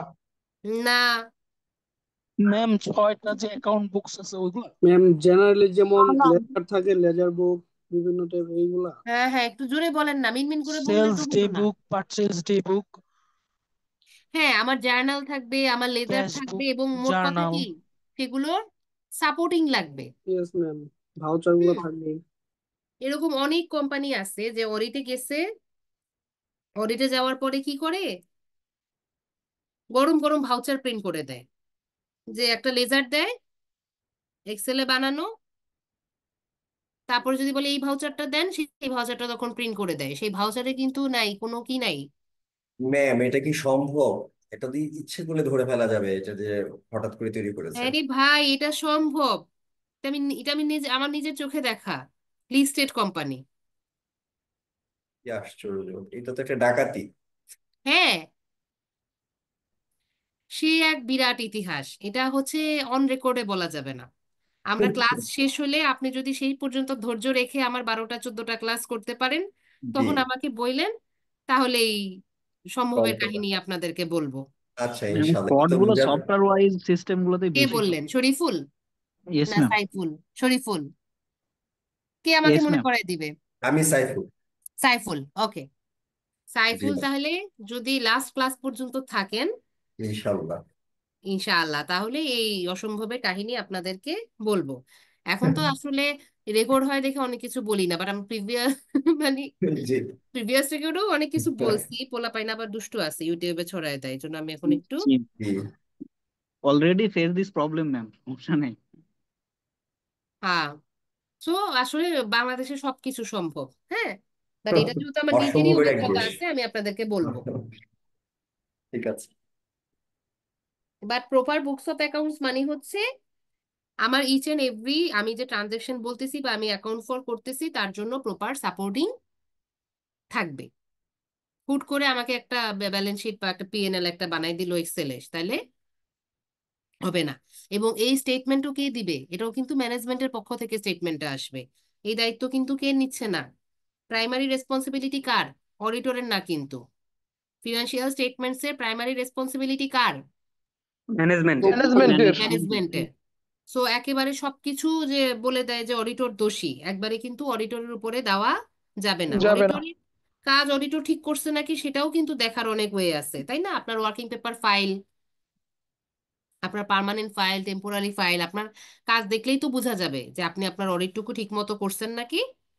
তো দুজনের দুই হিসাব। আচ্ছা, এরপরে বলছে যে অ্যাপ্রোপ্রিয়েট অ্যাকাউন্টিং পলিসি যদি অ্যাপ্লাই করা হয় কোম্পানিতে, সেটা সেটা যে কনসিস্টেন্টলি অ্যাপ্লাই হয়েছে নাকি, সেটার একটা স্টেটমেন্ট দিতে হবে। তো আমাদের যেমন অ্যাকাউন্টিং পলিসি থাকে না, কোথায় থাকে বলেন তো? খুব সোজা একটা অ্যাকাউন্টিং পলিসি হচ্ছে ডেপ্রিসিয়েশন। ডেপ্রিসিয়েশন নিয়ে পলিসি থাকে না? কেউ স্ট্রেইট লাইন ফলো করে, কেউ রিডিউসিং ব্যালেন্স ফলো করে। তো সেই ওই নীল সবুজ হলুদ কালারটা কমন, তো এই জন্য আমি 3টা কালার দিয়ে আবার আরেকটা কালার আনার ট্রাই করতেছি, যাতে আপনারা বোর না হয়ে যান। তো এরকম ডেপ্রিসিয়েশন পলিসি যদি ফলো করা হয়, তো বলছে যে এইটাই ফলো করা হবে, সেটা কি করতে হবে?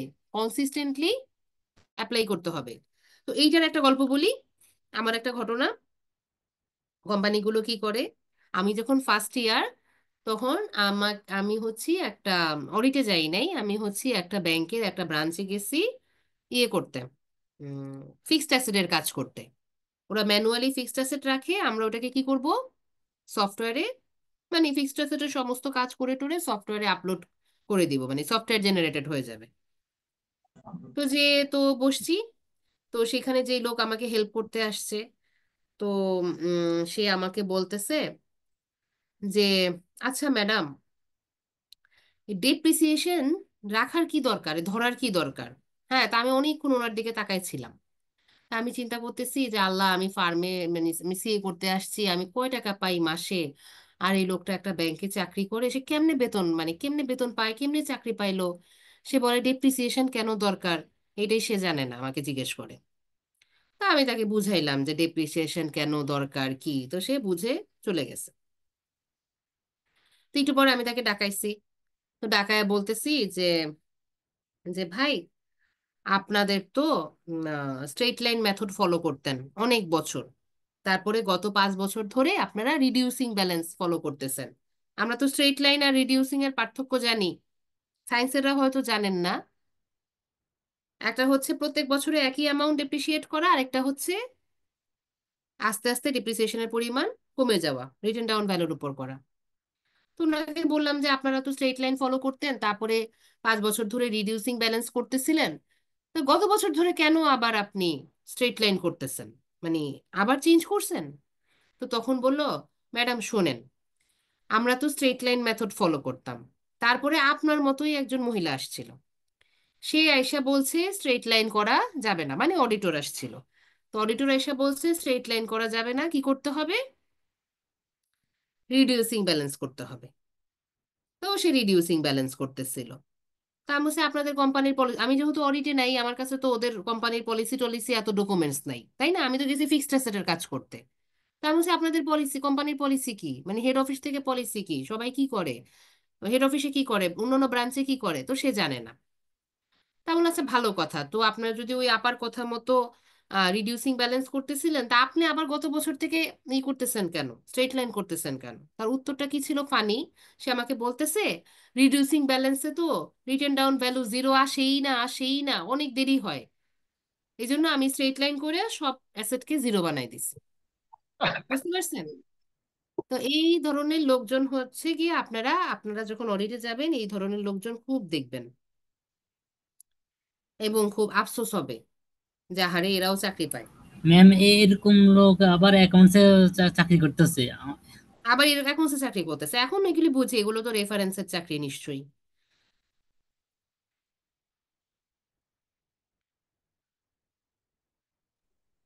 এই হচ্ছে অবস্থা। আচ্ছা, তারপরে বলছে যে আমরা যে মানে ম্যানেজমেন্ট কি বলবে, তারা যে আইএস আইএফআরএস মেনে চলে, এবং যেসব জায়গায় তারা মানতে পারে না, যেমন ব্যাংকগুলো কি সব আইএস আইএফআরএস মানতে পারে? ব্যাংকগুলো কাকে ফলো করে বলেন তো? বাংলাদেশ বাংলাদেশ ব্যাংকে। ব্যাংকে। বাংলাদেশ ব্যাংকে। তাহলে কোন কোন আইএস আইএফআরএস তারা মানতে পারতেছে না, সেই ডিপারচারটা তারা কি করবে, বলে দিবে, ডিসক্লোজ করবে। আচ্ছা, এরপরে কোম্পানিতে ইন্টারনাল কন্ট্রোল সিস্টেম আছে, এবং সেই ইন্টারনাল কন্ট্রোল সিস্টেমটা ডিজাইনিংটা সাউন্ড আছে, এবং ইফেক্টিভলি ইমপ্লিমেন্টও হচ্ছে, মনিটরও হচ্ছে। ইন্টারনাল কন্ট্রোলটা কি? যেমন ওই যে বলে না, একই লোক ভাউচার রেডি করতেছে, সেই চেক বানায়, সেই পেমেন্টটা করে, তাহলে কি ফ্রড হওয়ার সম্ভাবনা বেশি নাকি কম? বেশি ম্যাম। বেশি ম্যাম। বেশি। কিন্তু এখন যদি কাজগুলো আলাদা হয়ে যায়, যে ভাউচার বানাবে সে চেক বানাবে না, যে চেক বানাবে সে পেমেন্ট করবে না, তাহলেই কিন্তু আপনার ফ্রড করার পসিবিলিটিটা কি আসে, কমে কমে যায়। আসে, যদি না আবার তারা তিনজন মিলে সিন্ডিকেট বানায়। হুম। ম্যাম তো এখন তো ইন্টারনাল, ব্যাংকগুলোকে, সরি হ্যাঁ, সরি, না বলেন। ব্যাংকগুলোকে single counter one stop service দেওয়ার চেষ্টা করছে, সেখানে তো ক্রস চেকিং থাকছেই না। এটা আলাদা ইস্যু, সেই ওয়ান স্টপ সার্ভিসেও কিন্তু আপনার ইন্টারনাল কন্ট্রোল সাউন্ড ডিজাইন আছে। আচ্ছা আচ্ছা। সে সিস্টেমটাই সেভাবে বানাইছে, সেখানেও তার দেখবেন তার জন্য মনিটরিং আছে। তাহলে ইন্টারনাল কন্ট্রোলটা আমার কি থাকতে হবে, যে আমার ইন্টারনাল কন্ট্রোলের সিস্টেমটা, ডিজাইনটা যত সুন্দর হবে, ততই কিন্তু ফ্রডের আশঙ্কা কি থাকবে, কমে আসবে। এই জন্য আপনারা যখন কোনো অডিটে যাবেন, আপনারা কিন্তু কয়টা ভাউচার দেখলাম সেইটায় বেশি কনসেন্ট্রেট করবেন না। হুম। আপনারা ধরেন 10টা গাড়ি কিনছে ধরেন, আপনারা কিন্তু এই 10টা ভাউচার দেখবেন বা 5টা ভাউচার দেখবেন, বড় বড় অ্যামাউন্ট দেখবেন, সেটাই কনসেন্ট্রেট করবেন না। আপনারা আগে দেখবেন সিস্টেমটা। ওয়াক থ্রো টেস্ট আপনারা নাম শুনছেন, অডিটে পড়ছেন ওয়াক থ্রো টেস্ট?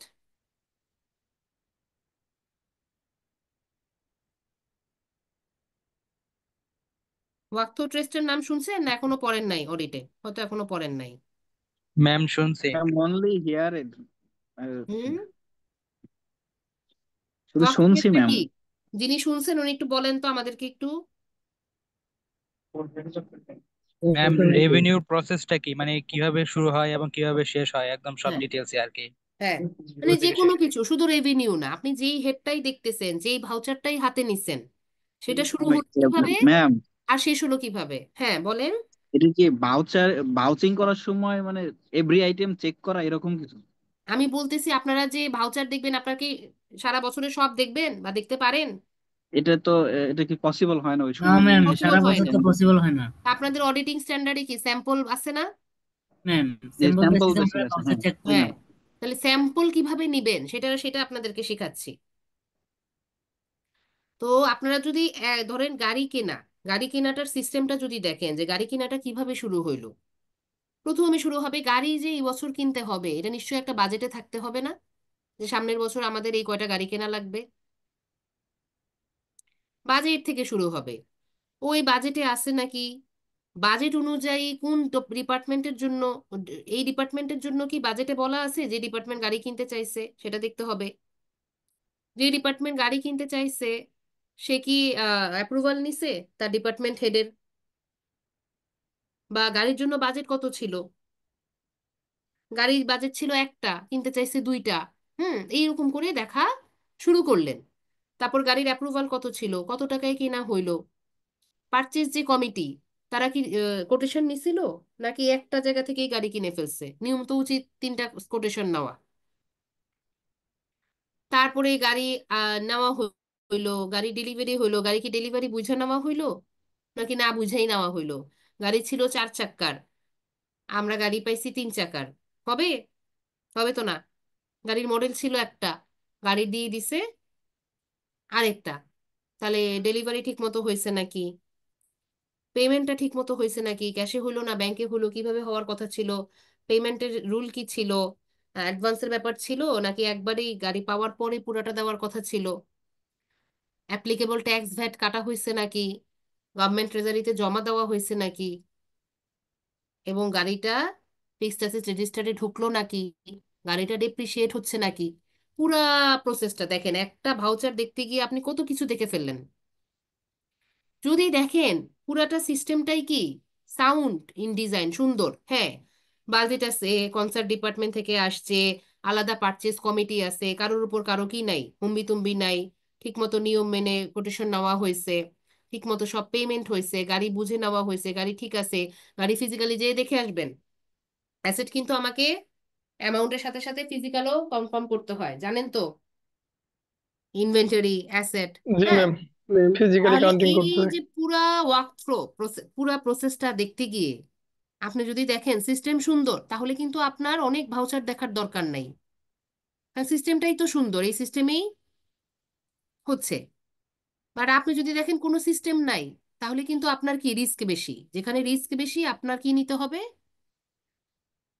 স্যাম্পল বেশি নিতে হবে এবং আরো ভালো মতো দেখতে হবে।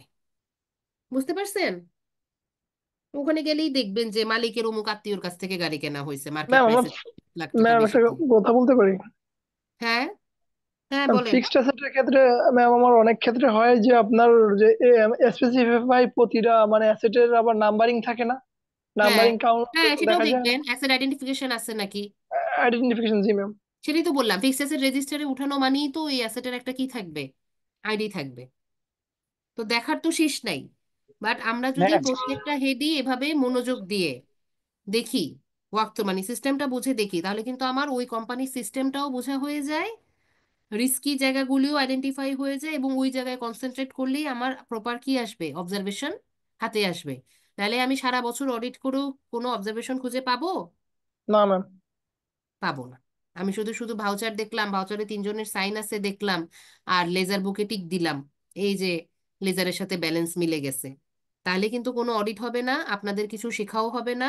একটা সিসি পিরিয়ডের পরে একটা নর্মাল কোম্পানিতে চাকরিতে ঢুকবেন ছোট পজিশনে, ওই থাকবেন, আর কি বলবেন আইসিবি পাস করায় না, আরে আমাকে প্রমোশন দেয় না। কিন্তু আপনি যে নিজেকে ডেভেলপ করেন নাই, আপনি যে সিএ পিরিয়ডে কিছু শিখেন নাই, নিজের উন্নতি নিজে করেন নাই, মানে আল্লাহ কিন্তু আপনার ভাগ্যে লিখে রাখছে, কিন্তু ওটাকে আর্ন করতে হবে কার?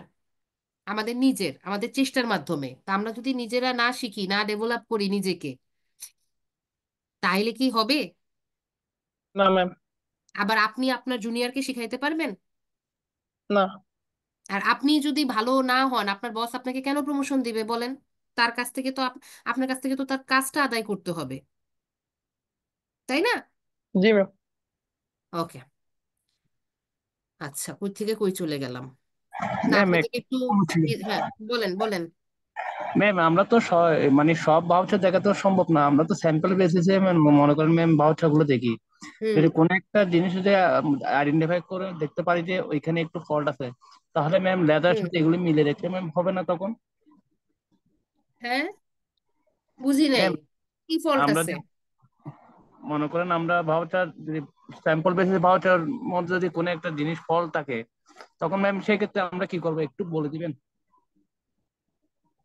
প্রবলেম থাকলে তো আপনার ম্যানেজারকে জানাবেন, আপনার টিম হেডকে জানাবেন, পার্টনারকে জানাবেন, প্রবলেমের গুরুত্ব বুঝে প্রথমে ম্যানেজারকে জানাবেন। ম্যানেজার যদি এটা সলভ করে দেয়, এমন হতে পারে আপনার বোঝার ভুল, নাইলে যার কাছ থেকে আপনি ভাউচারটা নিছেন বা অফিসের যাইয়ে ওনার সাথে সুন্দর করে বুঝে আসবেন যে ভাই এই জিনিসটায় তো আমার এই জায়গাটায় গ্যাপ মনে হচ্ছে, আপনি কি একটু দেখে দিবেন? আর ওরে যায় যদি বলেন যে ভাই আপনি এটা ভুল করছেন, তাহলে কিন্তু আপনার খবর আছে। ক্লায়েন্টকে কিন্তু তা বলা যাবে না। কথা বলার অ্যাপ্রোচের মাধ্যমেও কিন্তু কাজ আদায় হয়। আপনি যাই যদি বলেন যে ভাই আমি তো এই জিনিস, আমার তো এই জিনিসটা এরকম মনে হচ্ছে, আপনি কি একটু দেখবেন? তো আপনারা যেহেতু জুনিয়র, আপনারা ক্লায়েন্টের সাথে সরাসরি কথা বলার আগে আগে সিনিয়রের থেকে ক্লিয়ার হয়ে নেবেন যে জিনিসটা কি আপনার বুঝতে ভুল হচ্ছে নাকি আসলেই সমস্যা আছে, তারপরে ক্লায়েন্টের সাথে কথা বলবেন। আর যেটা আমি বললাম, কন্ট্রোলে যদি সমস্যা থাকে, যে যে যার ইচ্ছা মতো গাড়ি কিনতেছে, যে যার মতো খরচ করতেছে, কোনো বার্ন নাই, অ্যাপ্রুভাল অথরিটি নাই, কোনো কোনো ডিরেক্টর 50 লাখ টাকার গাড়ি কিনতেছে, কেউ 2 কোটি টাকার গাড়ি কিনতেছে, মানে কোনো নিয়ম শৃঙ্খলার কিছু নাই। হ্যাঁ, ক্যাশে পেমেন্ট হচ্ছে, কোনো কোটেশন নেওয়া হচ্ছে না, মালিকের আত্মীয়র গাড়ির দোকান আছে, তার খান থেকে কেনা হচ্ছে, তো এগুলোতে কি বোঝা যায়? রিস্কি না? কোম্পানির টাকা খরচ হচ্ছে। তো তখন আপনাকে স্যাম্পল বাড়ায়া আর একটু বেশি দেখতে হবে, বুঝলেন? ওকে আচ্ছা, ম্যাম। এরপরে বলছে যে একটা স্টেটমেন্ট দিতে হবে যে মাইনরিটি শেয়ার হোল্ডার থাকে না, মানে মাইনরিটি মানে কি? আমাদের ক্লাসে মাইনরিটি কে বলেন তো? এই ক্লাসে মাইনরিটি কারা? ম্যাম যাদের বয়স 18 বছর নিচে। একটা মাইর খাবেন, অন্য উত্তর দেন। ম্যাম টিচাররা। দেখছেন সাহসটা কত বড়, দেখছেন? আমি সায়েন্সের মাইনরিটি স্টুডেন্ট। কিভাবে? ম্যাম আমি আমরা ক্লাস না নিলে তো ম্যাম আপনার ক্লাসই হবে না, আমি তো ম্যাম সবচেয়ে পাওয়ারফুল। ম্যাম আমরা আমরা হচ্ছে যে মাইনর। মেম্বার্সের কথা বলছি ম্যাম। সো অলওয়েজ পার্সেন্টেজ দিয়ে মাইনরিটি করলে কি খাবেন? ধরা। হাসিনা তো একাই 100 ছিল, তাই না? ম্যাম একা আর 200 ছিল, 200। 200, 100 হ্যাঁ, বলা ভুল হবে। একাই 200। আচ্ছা, তাহলে বলছে একটা স্টেটমেন্ট দিতে হবে, ম্যানেজমেন্ট বলবে যে এই যে আমাদের কোম্পানিতে যে মাইনরিটি শেয়ার হোল্ডাররা আছে, মানে যাদের অল্প পার্সেন্টেজের শেয়ার আছে, হুম, মাইনরিটি শেয়ার হোল্ড, এমন কোনো কোম্পানিতে এমন কোনো ট্রানজেকশন নেওয়া করা হয় নাই, বা এমন কোনো অ্যাকশন নেওয়া হয় নাই, ডিরেক্টলি অথবা ইনডিরেক্টলি এমন কোনো কাজ করা হয় নাই যেটা সেই মাইনরিটি শেয়ার হোল্ডারদের কি হয়েছে, তাদের ইন্টারেস্ট কোনোভাবে ক্ষতিগ্রস্ত হয়েছে, মানে তার ক্ষতি করা হয়েছে, তাদের ক্ষতি হয়েছে, এমন কোনো ডিসিশন, এমন কোনো অ্যাকশন কন্ট্রোলিং শেয়ার হোল্ডাররা নেয় নাই, ডিরেক্টলি অথবা ইনডিরেক্টলি।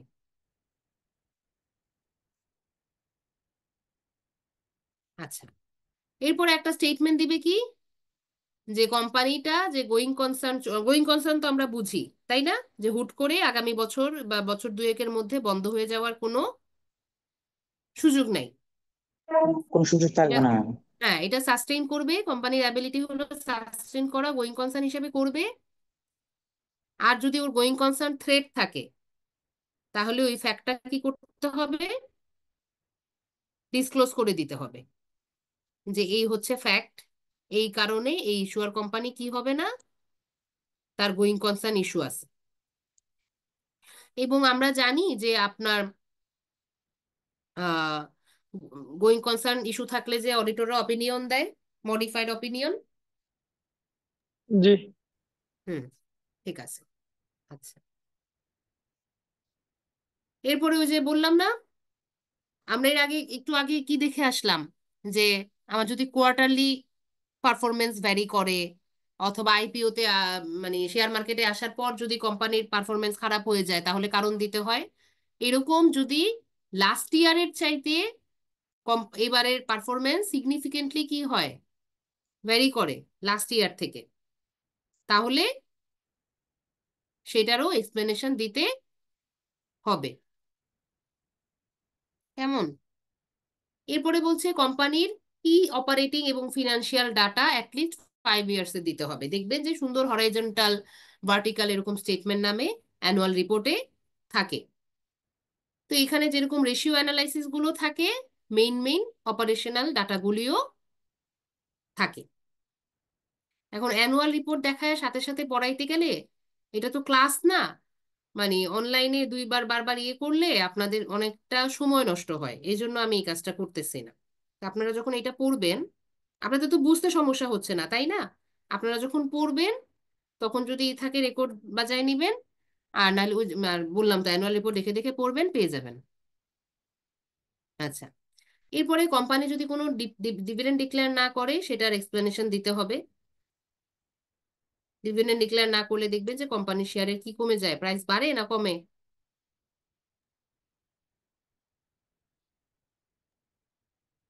ডিক্রিজ হয় না, কমে ম্যাম। কমে যায়। আচ্ছা, এরপরে বলতে হবে যে শুধু ডিভিডেন্ড দেয় নাই সেইটা না, ইন্টারিম ইন্টারিম ডিভিডেন্ড আমরা বুঝি। জি ম্যাম, বছরের মাঝামাঝি যদি কখনো ডিভিডেন্ড দেওয়া হয় ওটাকে আমরা ইন্টারিম ডিভিডেন্ড বলি। ডিভিডেন্ড বলি। তাহলে হচ্ছে আমি ডিভিডেন্ড ডিক্লেয়ার করি নাই, ক্যাশ অথবা স্টক, এটাও যেরকম বলবো সেরকম আমি কোনো বোনাস শেয়ার দেই নাই, স্টক ডিভিডেন্ড দেই নাই, মানে ইন্টারিম বছরের মধ্যে মাঝামাঝিও আমি কোনো কিছু দেই নাই, সেটা আমাকে কি করতে হবে, বলতে হবে। আচ্ছা, ম্যাম সরি, আর বছরের মাঝামাঝি আমি শুনতে পাইনি। ডিভিডেন্ড হচ্ছে বছরের মাঝামাঝিও ডিক্লেয়ার করে অনেক কোম্পানি, পুরা বছরের শেষে একবারে না করে ভাগ ভাগে ডিভিডেন্ড ডিক্লেয়ার করে, বছরের মাঝামাঝি একটা বলে দেয়, আবার বছরের শেষে যে ফাইনালটা বলে। তাহলে দুইটাই ডিক্লারেশন দিতে হবে যে আমি এক হচ্ছে আমি ডিভিডেন্ড ডিক্লেয়ার করি নাই, আবার আমি কি করছি, আমি ইন্টারিম ডিভিডেন্ডও ডিক্লেয়ার করি নাই। আর যদি ডিক্লেয়ার করি সেটা তো বলবেই, তাই না, যে এই কোম্পানি ইন্টারিম ডিভিডেন্ড হিসেবে 10% ডিক্লেয়ার করছিল, এখন ফাইনালে আরো 10% দিয়ে টোটাল কত পার্সেন্ট দিল, 20, এভাবে বলে দিবে। আর না দিলেও বলে দিবে, দিলে তো বলতেই হবে, ডিভিডেন্ড দিলে অবশ্যই ডিসক্লোজ করতে হবে। আচ্ছা, কয়টা মিটিং হয়েছে, কয়টা বোর্ড মিটিং হয়েছে বলতে হবে। আচ্ছা, এরপরে বলছে শেয়ার হোল্ডিং প্যাটার্ন নিয়ে একটা স্টেটমেন্ট দিতে হবে। শেয়ার হোল্ডিং প্যাটার্নটা কি, যে আমার প্যারেন্ট কোম্পানির কত পার্সেন্টেজ শেয়ার আছে, অথবা সাবসিডিয়ারি কোম্পানির অথবা অ্যাসোসিয়েটেড কোম্পানির, ডিরেক্টরদের কত শেয়ার আছে, সিইওর, company secretary, CFO, head of internal audit, এবং তাদের স্পাউজেস, তাদের মাইনর চিলড্রেনদের কত শেয়ার আছে সেটা স্টেটমেন্টে থাকবে। এক্সিকিউটিভদের, এক্সিকিউটিভ বলতে বুঝাইছে টপ 5 স্যালারিড পার্সন, আদার দেন এই কয়জন ছাড়া, director, CEO, company secretary, CFO, head of internal audit and compliance, এই 5জন ছাড়া এরপরে যে টপ 5 যারা বেতন পায় স্যালারি, তাদেরকে বলা হয় এক্সিকিউটিভস। এটা কিন্তু নর্মাল এক্সিকিউটিভস না, অনেক কোম্পানিতে একদম জুনিয়র পজিশনকে এক্সিকিউটিভ বলে না, জুনিয়র এক্সিকিউটিভ, সিনিয়র এক্সিকিউটিভ, এখানে কিন্তু সেইটা না। এখানে এক্সিকিউটিভ বলতে বুঝাইছে নির্বাহী কর্মকর্তা, হুম। তো এই এক্সিকিউটিভ বলতে এখানে বুঝাইছে যে ওই 5 জন ছাড়া আর যারা টপ 5 স্যালারিড এমপ্লয়িজ তাদের নামে যদি ডিরেক্টর থাকে, কি বলি, শেয়ার থাকে, তাহলে সেটা দিতে হবে। আর কোনো একজন ব্যক্তির অথবা কোনো একটা কোম্পানির যদি এই কোম্পানিতে 10%-এর বেশি শেয়ার হোল্ডিং থাকে, তাহলে তার নামও দিতে হবে। বোঝা গেল? 10% শেয়ার হোল্ডিং। ধরেন আমি তো একটা ইন্ডিভিজুয়াল না, কিন্তু আমার জি কোম্পানি এতে ইয়ে আছে, কি আছে, শেয়ার আছে, যেটা ওর পেড আপ ক্যাপিটালে 10%-এর বেশি, তাহলে আমার নামও তার সেই স্টেটমেন্টে থাকবে। কারণ আমার যেহেতু অনেকটা বড় অ্যামাউন্ট ইয়ে আছে, যাদের বেশি অ্যামাউন্ট শেয়ার আছে তারাই কি করতে পারে, গেম খেলতে পারে না, মানে তারাই তো ইনফ্লুয়েন্স করতে পারে। আমার যদি অল্প জি ম্যাম। পরিমাণ শেয়ার থাকে, আমি তো কোনো গেম, মানে গেম বলতে এখানে বলে না যে শেয়ার মার্কেটে শেয়ার প্রাইস নিয়ে জুয়া খেলা হয়, ইয়ে হয়। তো কারা গেমটা খেলে, আপনারা দেখবেন যে বলে এদেরকে মামু গ্রুপ, মামুরা খেলতেছে, এরকম দেখবেন পেপারে আসে, অনলাইন পত্রিকাগুলোতে। হ্যাঁ, তো কারা গেমটা খেলতে পারে, যাদের কাছে বেশি শেয়ার আছে তারাই তো এই কেনা বেচা, প্রাইস বাড়ানো কমানো এগুলো করতে পারে, তাই না? আমাদের কাছে তো অল্প কিছু থাকলে তো আমরা করতে পারবো না। মানে এখানে আপনার কার কার কন্ট্রোলিং পাওয়ার আছে তাদেরকে নেওয়া হয়েছে। আচ্ছা, এরপরে বলছে কোনো ডিরেক্টরকে যদি অ্যাপয়েন্টমেন্ট অথবা রিঅ্যাপয়েন্টমেন্ট করা হয়, তাহলে তাদের কি থাকবে, তাদের সম্পর্কে একটা ডিসক্লোজার থাকবে, যে একটা ব্রিফ রিজিউমি থাকে। আপনারা কিন্তু অ্যানুয়াল রিপোর্ট খুললেই দেখবেন যে ডিরেক্টরদের ছবি সহ থাকে, বলা থাকে সে কোন কোন জায়গায় কাজ করছে, তার এক্সপার্টাইজ কি, কোন এরিয়াতে, সেগুলো বলা থাকবে ডিরেক্টরদের সম্পর্কে। আর হচ্ছে অন্য কোনো কোম্পানিতে যদি সে ডিরেক্টরশিপ থাকে, সেটার কথা বলতে হবে।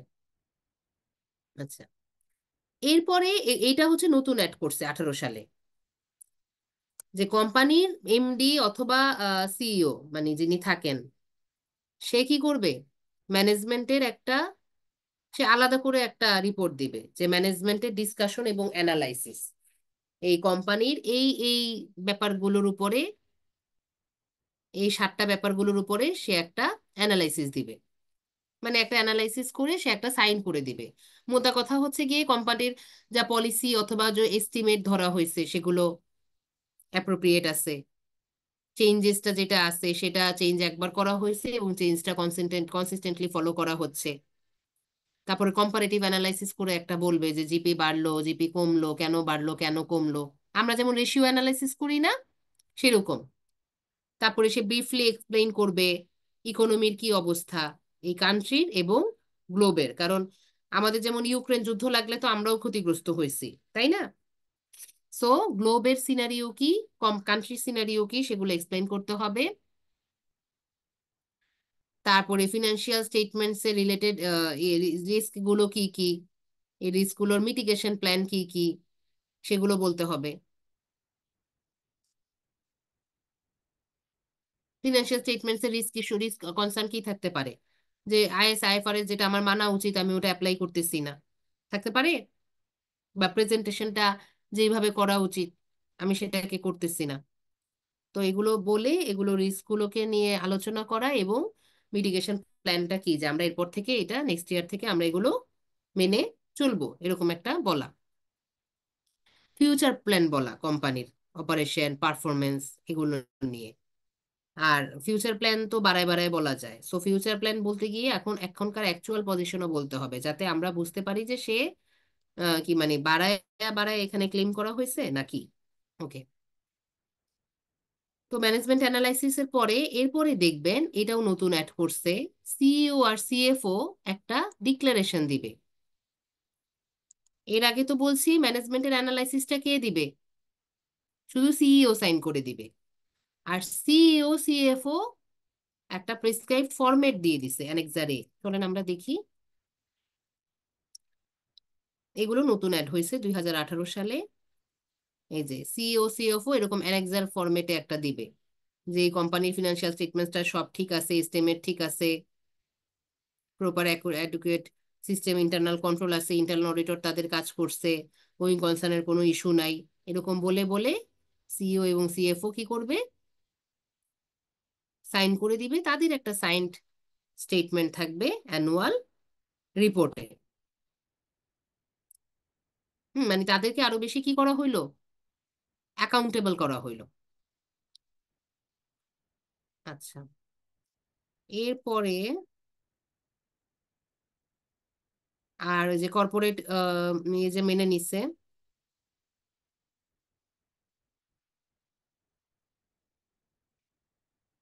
কর্পোরেট গভর্নেন্স কোড মতো যে কোম্পানি চলছে, সেটা অ্যানেক্সার বি তে থাকবে কি সেই অডিট অপিনিয়নটা যে কর্পোরেট গভর্নেন্স মতো চলছে, আর অ্যানেক্সার সি তে কি থাকবে, মিস এনএক্সারটা কি?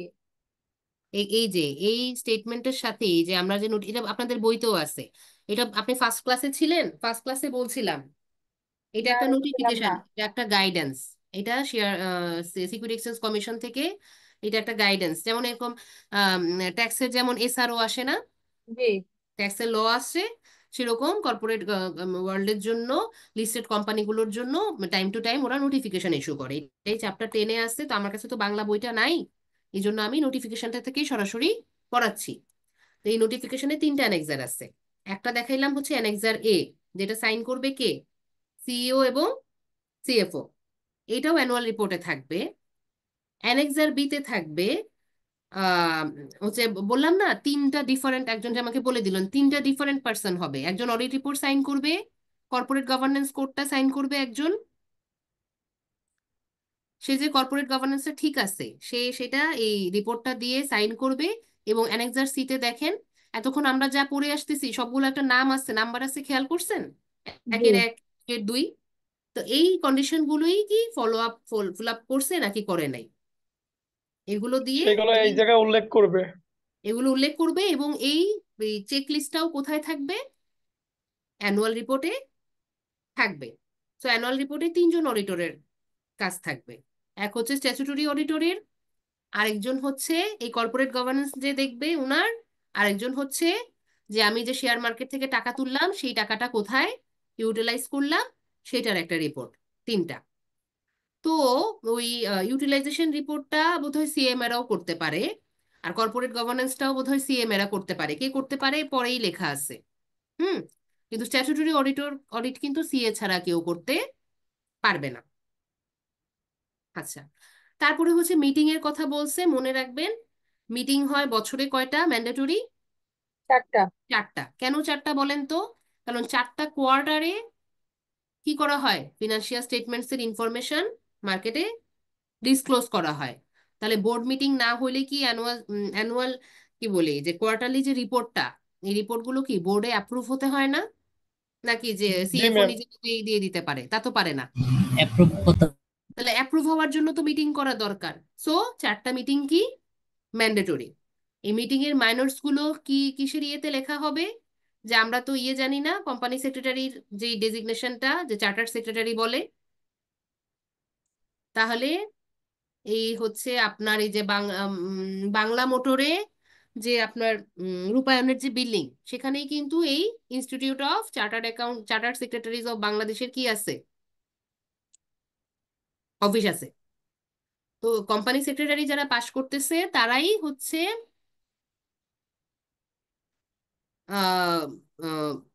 কোম্পানি সেক্রেটারিটাই হচ্ছে প্রত্যেক কোম্পানিতে প্রত্যেক মিটিং এ তারা থাকবে, এবং তাদের কাজ কি মিটিং এর ম্যানার্স গুলো ইস্যু করা, লিখে সবারকে ডিস্ট্রিবিউট করে দেওয়া। তো মাইনরস লিখতে হবে কিসে, যে বলছে বাংলাদেশ সেক্রেটারিয়াল স্ট্যান্ডার্ডস বিএসএস এ, বিএসএস এর মধ্যে মিটিং এর মাইনরস কিভাবে লিখতে হবে সেটার কি আছে, ফরম্যাট আছে, সেটার মতো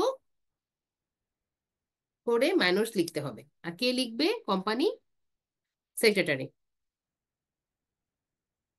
মিস এটা আরেকবার একটু বললে ভালো হতো, ক্লিয়ার না। কোন জায়গাটা?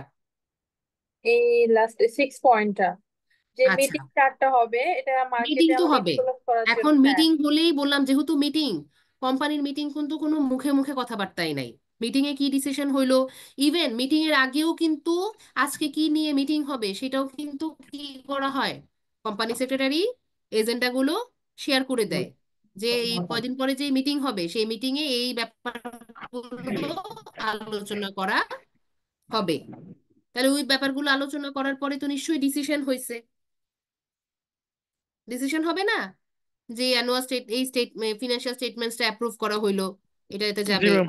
এই সামনের কোয়ার্টারে একটা জমি কেনার কথা চিন্তা করা হচ্ছে, বা আমরা ব্যবসা বাড়াবো, আরেকটা কোম্পানির সাথে আমরা মার্জে যাব, এবং বিভিন্ন ধরনের ডিসিশন তো হইতে পারে। কোম্পানি যারা চালায় তাদের কত ব্যাপার আছে ডিসিশন নেওয়ার। তো মিটিং এ যাই করা হয়, ডিসিশন নেওয়া হয়, সেগুলো সব কিসে থাকবে? মিটিং মাইনার্সে লিপিবদ্ধ থাকবে। সেই মাইনার্স লেখার কাজটা কে করে? Company secretary. আর কোম্পানি সেক্রেটারির যে লিখবে সে কাকে ফলো করবে? Bangladesh secretarial standard. আমাদের যেমন অডিটিং স্ট্যান্ডার্ড আছে, এরকম বাংলাদেশ সেক্রেটারিয়াল স্ট্যান্ডার্ড আছে, সেইখানে প্রভিশন মতো মাইনার্সটাকে কি হবে? লিখতে হবে। এবং সেটার প্রভিশন মতো কি হবে? মানুষটার রিকোয়ার্ড মানে ওইখানকার প্রভিশন মতো কি কি বুকস অফ অ্যাকাউন্টস, মানে কি কি বুকস রাখতে হবে, কি রেকর্ড রাখতে হবে, কিভাবে রেকর্ড রাখতে হবে, ওইটা ফলো করে আপনাকে মাইনসটা লিখতে হবে, সেটা ওদের বলছি। রুল রেগুলেশন ফলো করতে হবে। হ্যাঁ, আমাদের যেমন অডিট অপিনিয়ন কি আমরা নিজেদের মতো লিখতে পারি, নাকি ISA 700 এর যে ফরম্যাট দেওয়া আছে সেই ফরম্যাটেই অডিট অপিনিয়ন দিতে হয়?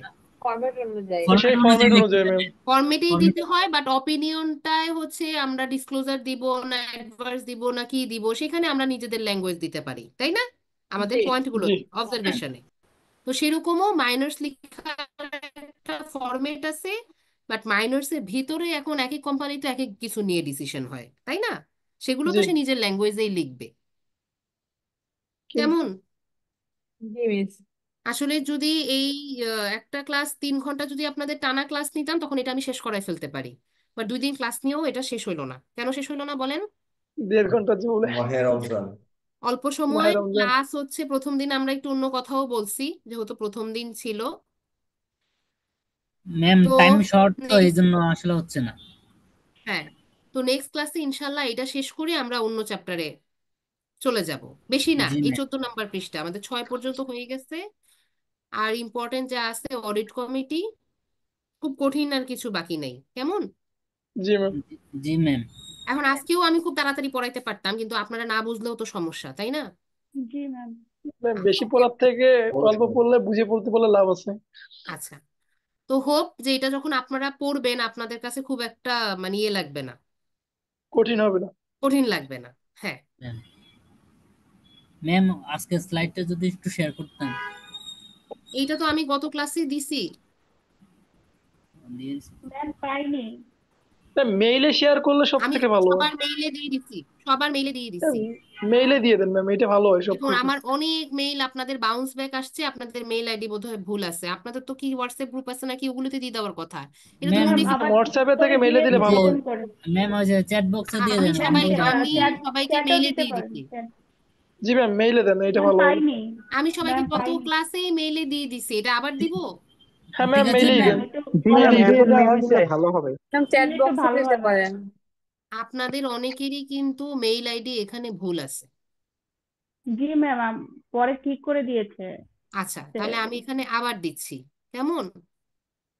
জি ম্যাম এটা সুবিধা হবে না, এটা পাওয়া যায় আরো ভাবে ইজিলি ভাবে। আচ্ছা, চ্যাপ্টার 10 সেকেন্ড ক্লাস। হুম, জি ma'am. Corporate governance code. Code. আচ্ছা, একটা মিনিট আমি দিয়ে দিচ্ছি। ওকে, ক্লাস শেষ, আমি দিয়ে দিচ্ছি। আপনাদের সাথে আমার মনে হয় না ঈদের আগে আর ক্লাস দিবে। দিলে তো দিল, আর নাইলে সবার সাথে ঈদের পরে দেখা হবে। জি ম্যাম ঈদ সবাইকে, ভালো করে ম্যাডাম ঈদ কাটান। মোবারক।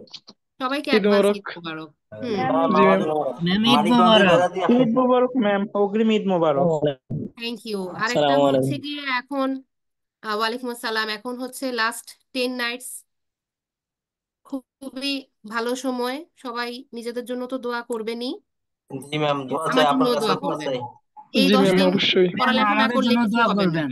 ম্যাম আমাদের হ্যাঁ জন্য দোয়া করবেন, ইনশাআল্লাহ, এই যেন 10 দিন তাড়াতাড়ি পড়ালেখা বাসা। না করলে কিছু হবে না। কিন্তু ম্যাম আমার দোয়া মুমিনের হাতিয়ার। ইবাদত আমল যাতে মিস না যায়। কেমন? জি ম্যাম। জি ম্যাম। জি ম্যাম। এখন এটা সেভ হয়েছে নাকি তো বলতে পারতেছি না রে ভাই। এটা কি সেভ হবে? ম্যাম চ্যাট বক্সে কে দিয়ে সাইফুল ইসলাম দিয়ে দিছে, তাহলে আর মেল করতে হবে না। আচ্ছা ঠিক আছে, আমি যেহেতু লিখেই ফেলছি কিন্তু আমি বলতেছি এটাকে সেভ কিভাবে করব। ওই যে ম্যাম এই এখানে ব্যাস ব্যাস ব্যাস প্রিন্টের ব্যাস ব্যাস ওখানে ব্যাস, হ্যাঁ সেভ সেভ সব লুকায় আছে। সিজি কোড সেকেন্ড ক্লাস দিই, নাহলে আপনাদের হয়ে যাবে কনফিউশন। CG code confusion. আচ্ছা, আর যারা বাড়ি যাবেন সাবধানে যাবেন, খবরদার কেউ রাতে যাবেন না। মেয়েরা তো যাবেনই না, ছেলেরাও রাতে টিকিট কাটবেন না। জি ম্যাম, এখন বিপজ্জনক দেশের অবস্থা। আর যেহেতু আপনারা একটা লম্বা বন্ধ পাচ্ছেন ইনশাআল্লাহ, তো সবাই দিনের বেলা যাবেন। আর মেয়েরা কিন্তু একলা যাবেন না, খবরদার। দুইটা মেয়েও একলা যাওয়ার দরকার নাই, ঠিক আছে? হয় গার্জিয়ান এসে নিয়ে যাবে বা গার্জিয়ান লেভেলের কারোর সাথে যাবেন। Thank you ma'am, I thank mean you. মাহারা মেনটেন করবেন, ঠিক আছে? জি মিস। ইসলামে কিন্তু আমাদেরকে প্রোটেক্টিভ থাকতে বলছে, যে ঘটনার পরে কিছু হবে না, ঘটনা যাতে না ঘটে। তো অনেক ধন্যবাদ। হুজুররা কিছু বললেই যে এটাকে নেগেটিভলি নিতে হবে সেটা কিন্তু না। জি ম্যাম। শুধু ওটা বন্ধ দিন। জি হ্যাঁ, ম্যাম। তো ইসলামের কোন কিছু হইলে তো এখন যে ফাইল তো বলতে পারেন আসে যে নাই মাহারামের কিন্তু সাথে যেও তো ম্যাডাম হয়, মিস। হয়তো মাহারামের সাথে যেও যে হয় না সেটা না, আমি বলতেছি যে কোনো পাকনামি করে ডিসিশন নেওয়ার চ্যাট বক্সে দিয়ে দরকার দিছে, নেই। ওখান থেকে ডাউনলোড করে দিয়েন না আসলে। বুঝতে পারছি, কিন্তু ওকে, মিস ফাইল কিন্তু জিমেলে আসেনি, আপনার শুধুমাত্র মেল এখন আসছে। দেখেন, এই যে আপনাদেরকে আমি মেইল করলাম না, এই যে দেখেন ম্যাম মেইল আসছে তো। ম্যাম মেল আসছে। এই যে মেল আসছে কিন্তু একটার পর ফাইল একটা যায়নি, ফাইল যায়নি। ম্যাম মেল পেয়েছি। ফাইল ম্যাম গেছে ফাইল না তো গেছে? আসছে। না, কারো আসছে মেলে ফাইল আসেনি মিস। আসছে, আসছে এই যে আসছে। আসছে তো। ম্যাম ফাইল আসছে শুনেন, তো। এই যে ম্যাম। হ্যাঁ, এই যে আমি আপনাদেরকে দিছি, দেখেন এই হ্যাঁ যে ম্যাম, হ্যাঁ ফাইল হ্যাঁ আসছে ম্যাম, ম্যাম, ফাইল আসছে ফাইল আসছে আসছে ম্যাম ম্যাম। ম্যাম ফাইল আসছে, ফাইল আসছে। আসছে ম্যাম। এই যে নির্মল আয়াশা, হ্যাঁ, ওর অ্যাড্রেস নট ফাউন্ড, মানে আইডি ভুল ছিল। তো এইরকম একটার পর একটা এখন আসতে থাকবে। ম্যাম ফাইল আসছে ম্যাম। ঠিক আছে, আমি তো জানি আসছে। হ্যাঁ, ঠিক আছে, ওকে, থ্যাংক ইউ। ম্যাম ঈদ মুবারক, আল্লাহ হাফেজ, আসসালামু হ্যাঁ, আলাইকুম। ওয়ালাইকুম ম্যাম আল্লাহ দোয়া হাফেজ। করবেন ম্যাম। ম্যাম আসসালামু আলাইকুম। ওয়ালাইকুম আসসালাম। ওয়ালাইকুম সালাম। ঠিক আছে ম্যাম, ভালো থাকবেন। আল্লাহ হাফেজ। আল্লাহ হাফেজ। থ্যাংক ইউ, অনেক হ্যাঁ ধন্যবাদ। Shamim, thank you. আসসালামু আলাইকুম। ওয়ালাইকুম সালাম, thank you for your comment. আমি ক্লাস লিভ দিচ্ছি। জি ম্যাম, ঈদ মোবারক। ঈদ মোবারক। হোম ডিস্ট্রিক্ট ম্যাম যেন কোথায় বলছিলেন যেন? আসসালামু বলি আলাইকুম নাই ম্যাম। বোধ হয়, নেত্রকোনা। ও আচ্ছা আচ্ছা, বেড়াতে আসেন মানিকগঞ্জ। আচ্ছা, ঈদের পরে আপনাদের সাথে গল্প হবে না ইনশাআল্লাহ, বেঁচে থাকলে। জি ম্যাম। হুম। ঠিক আছে ইনশাআল্লাহ আপা, ম্যাম, ইনশাআল্লাহ। ইনশাল্লাহ। ক্লাস খুব ভালো লাগছে ম্যাম। আসসালামু আলাইকুম।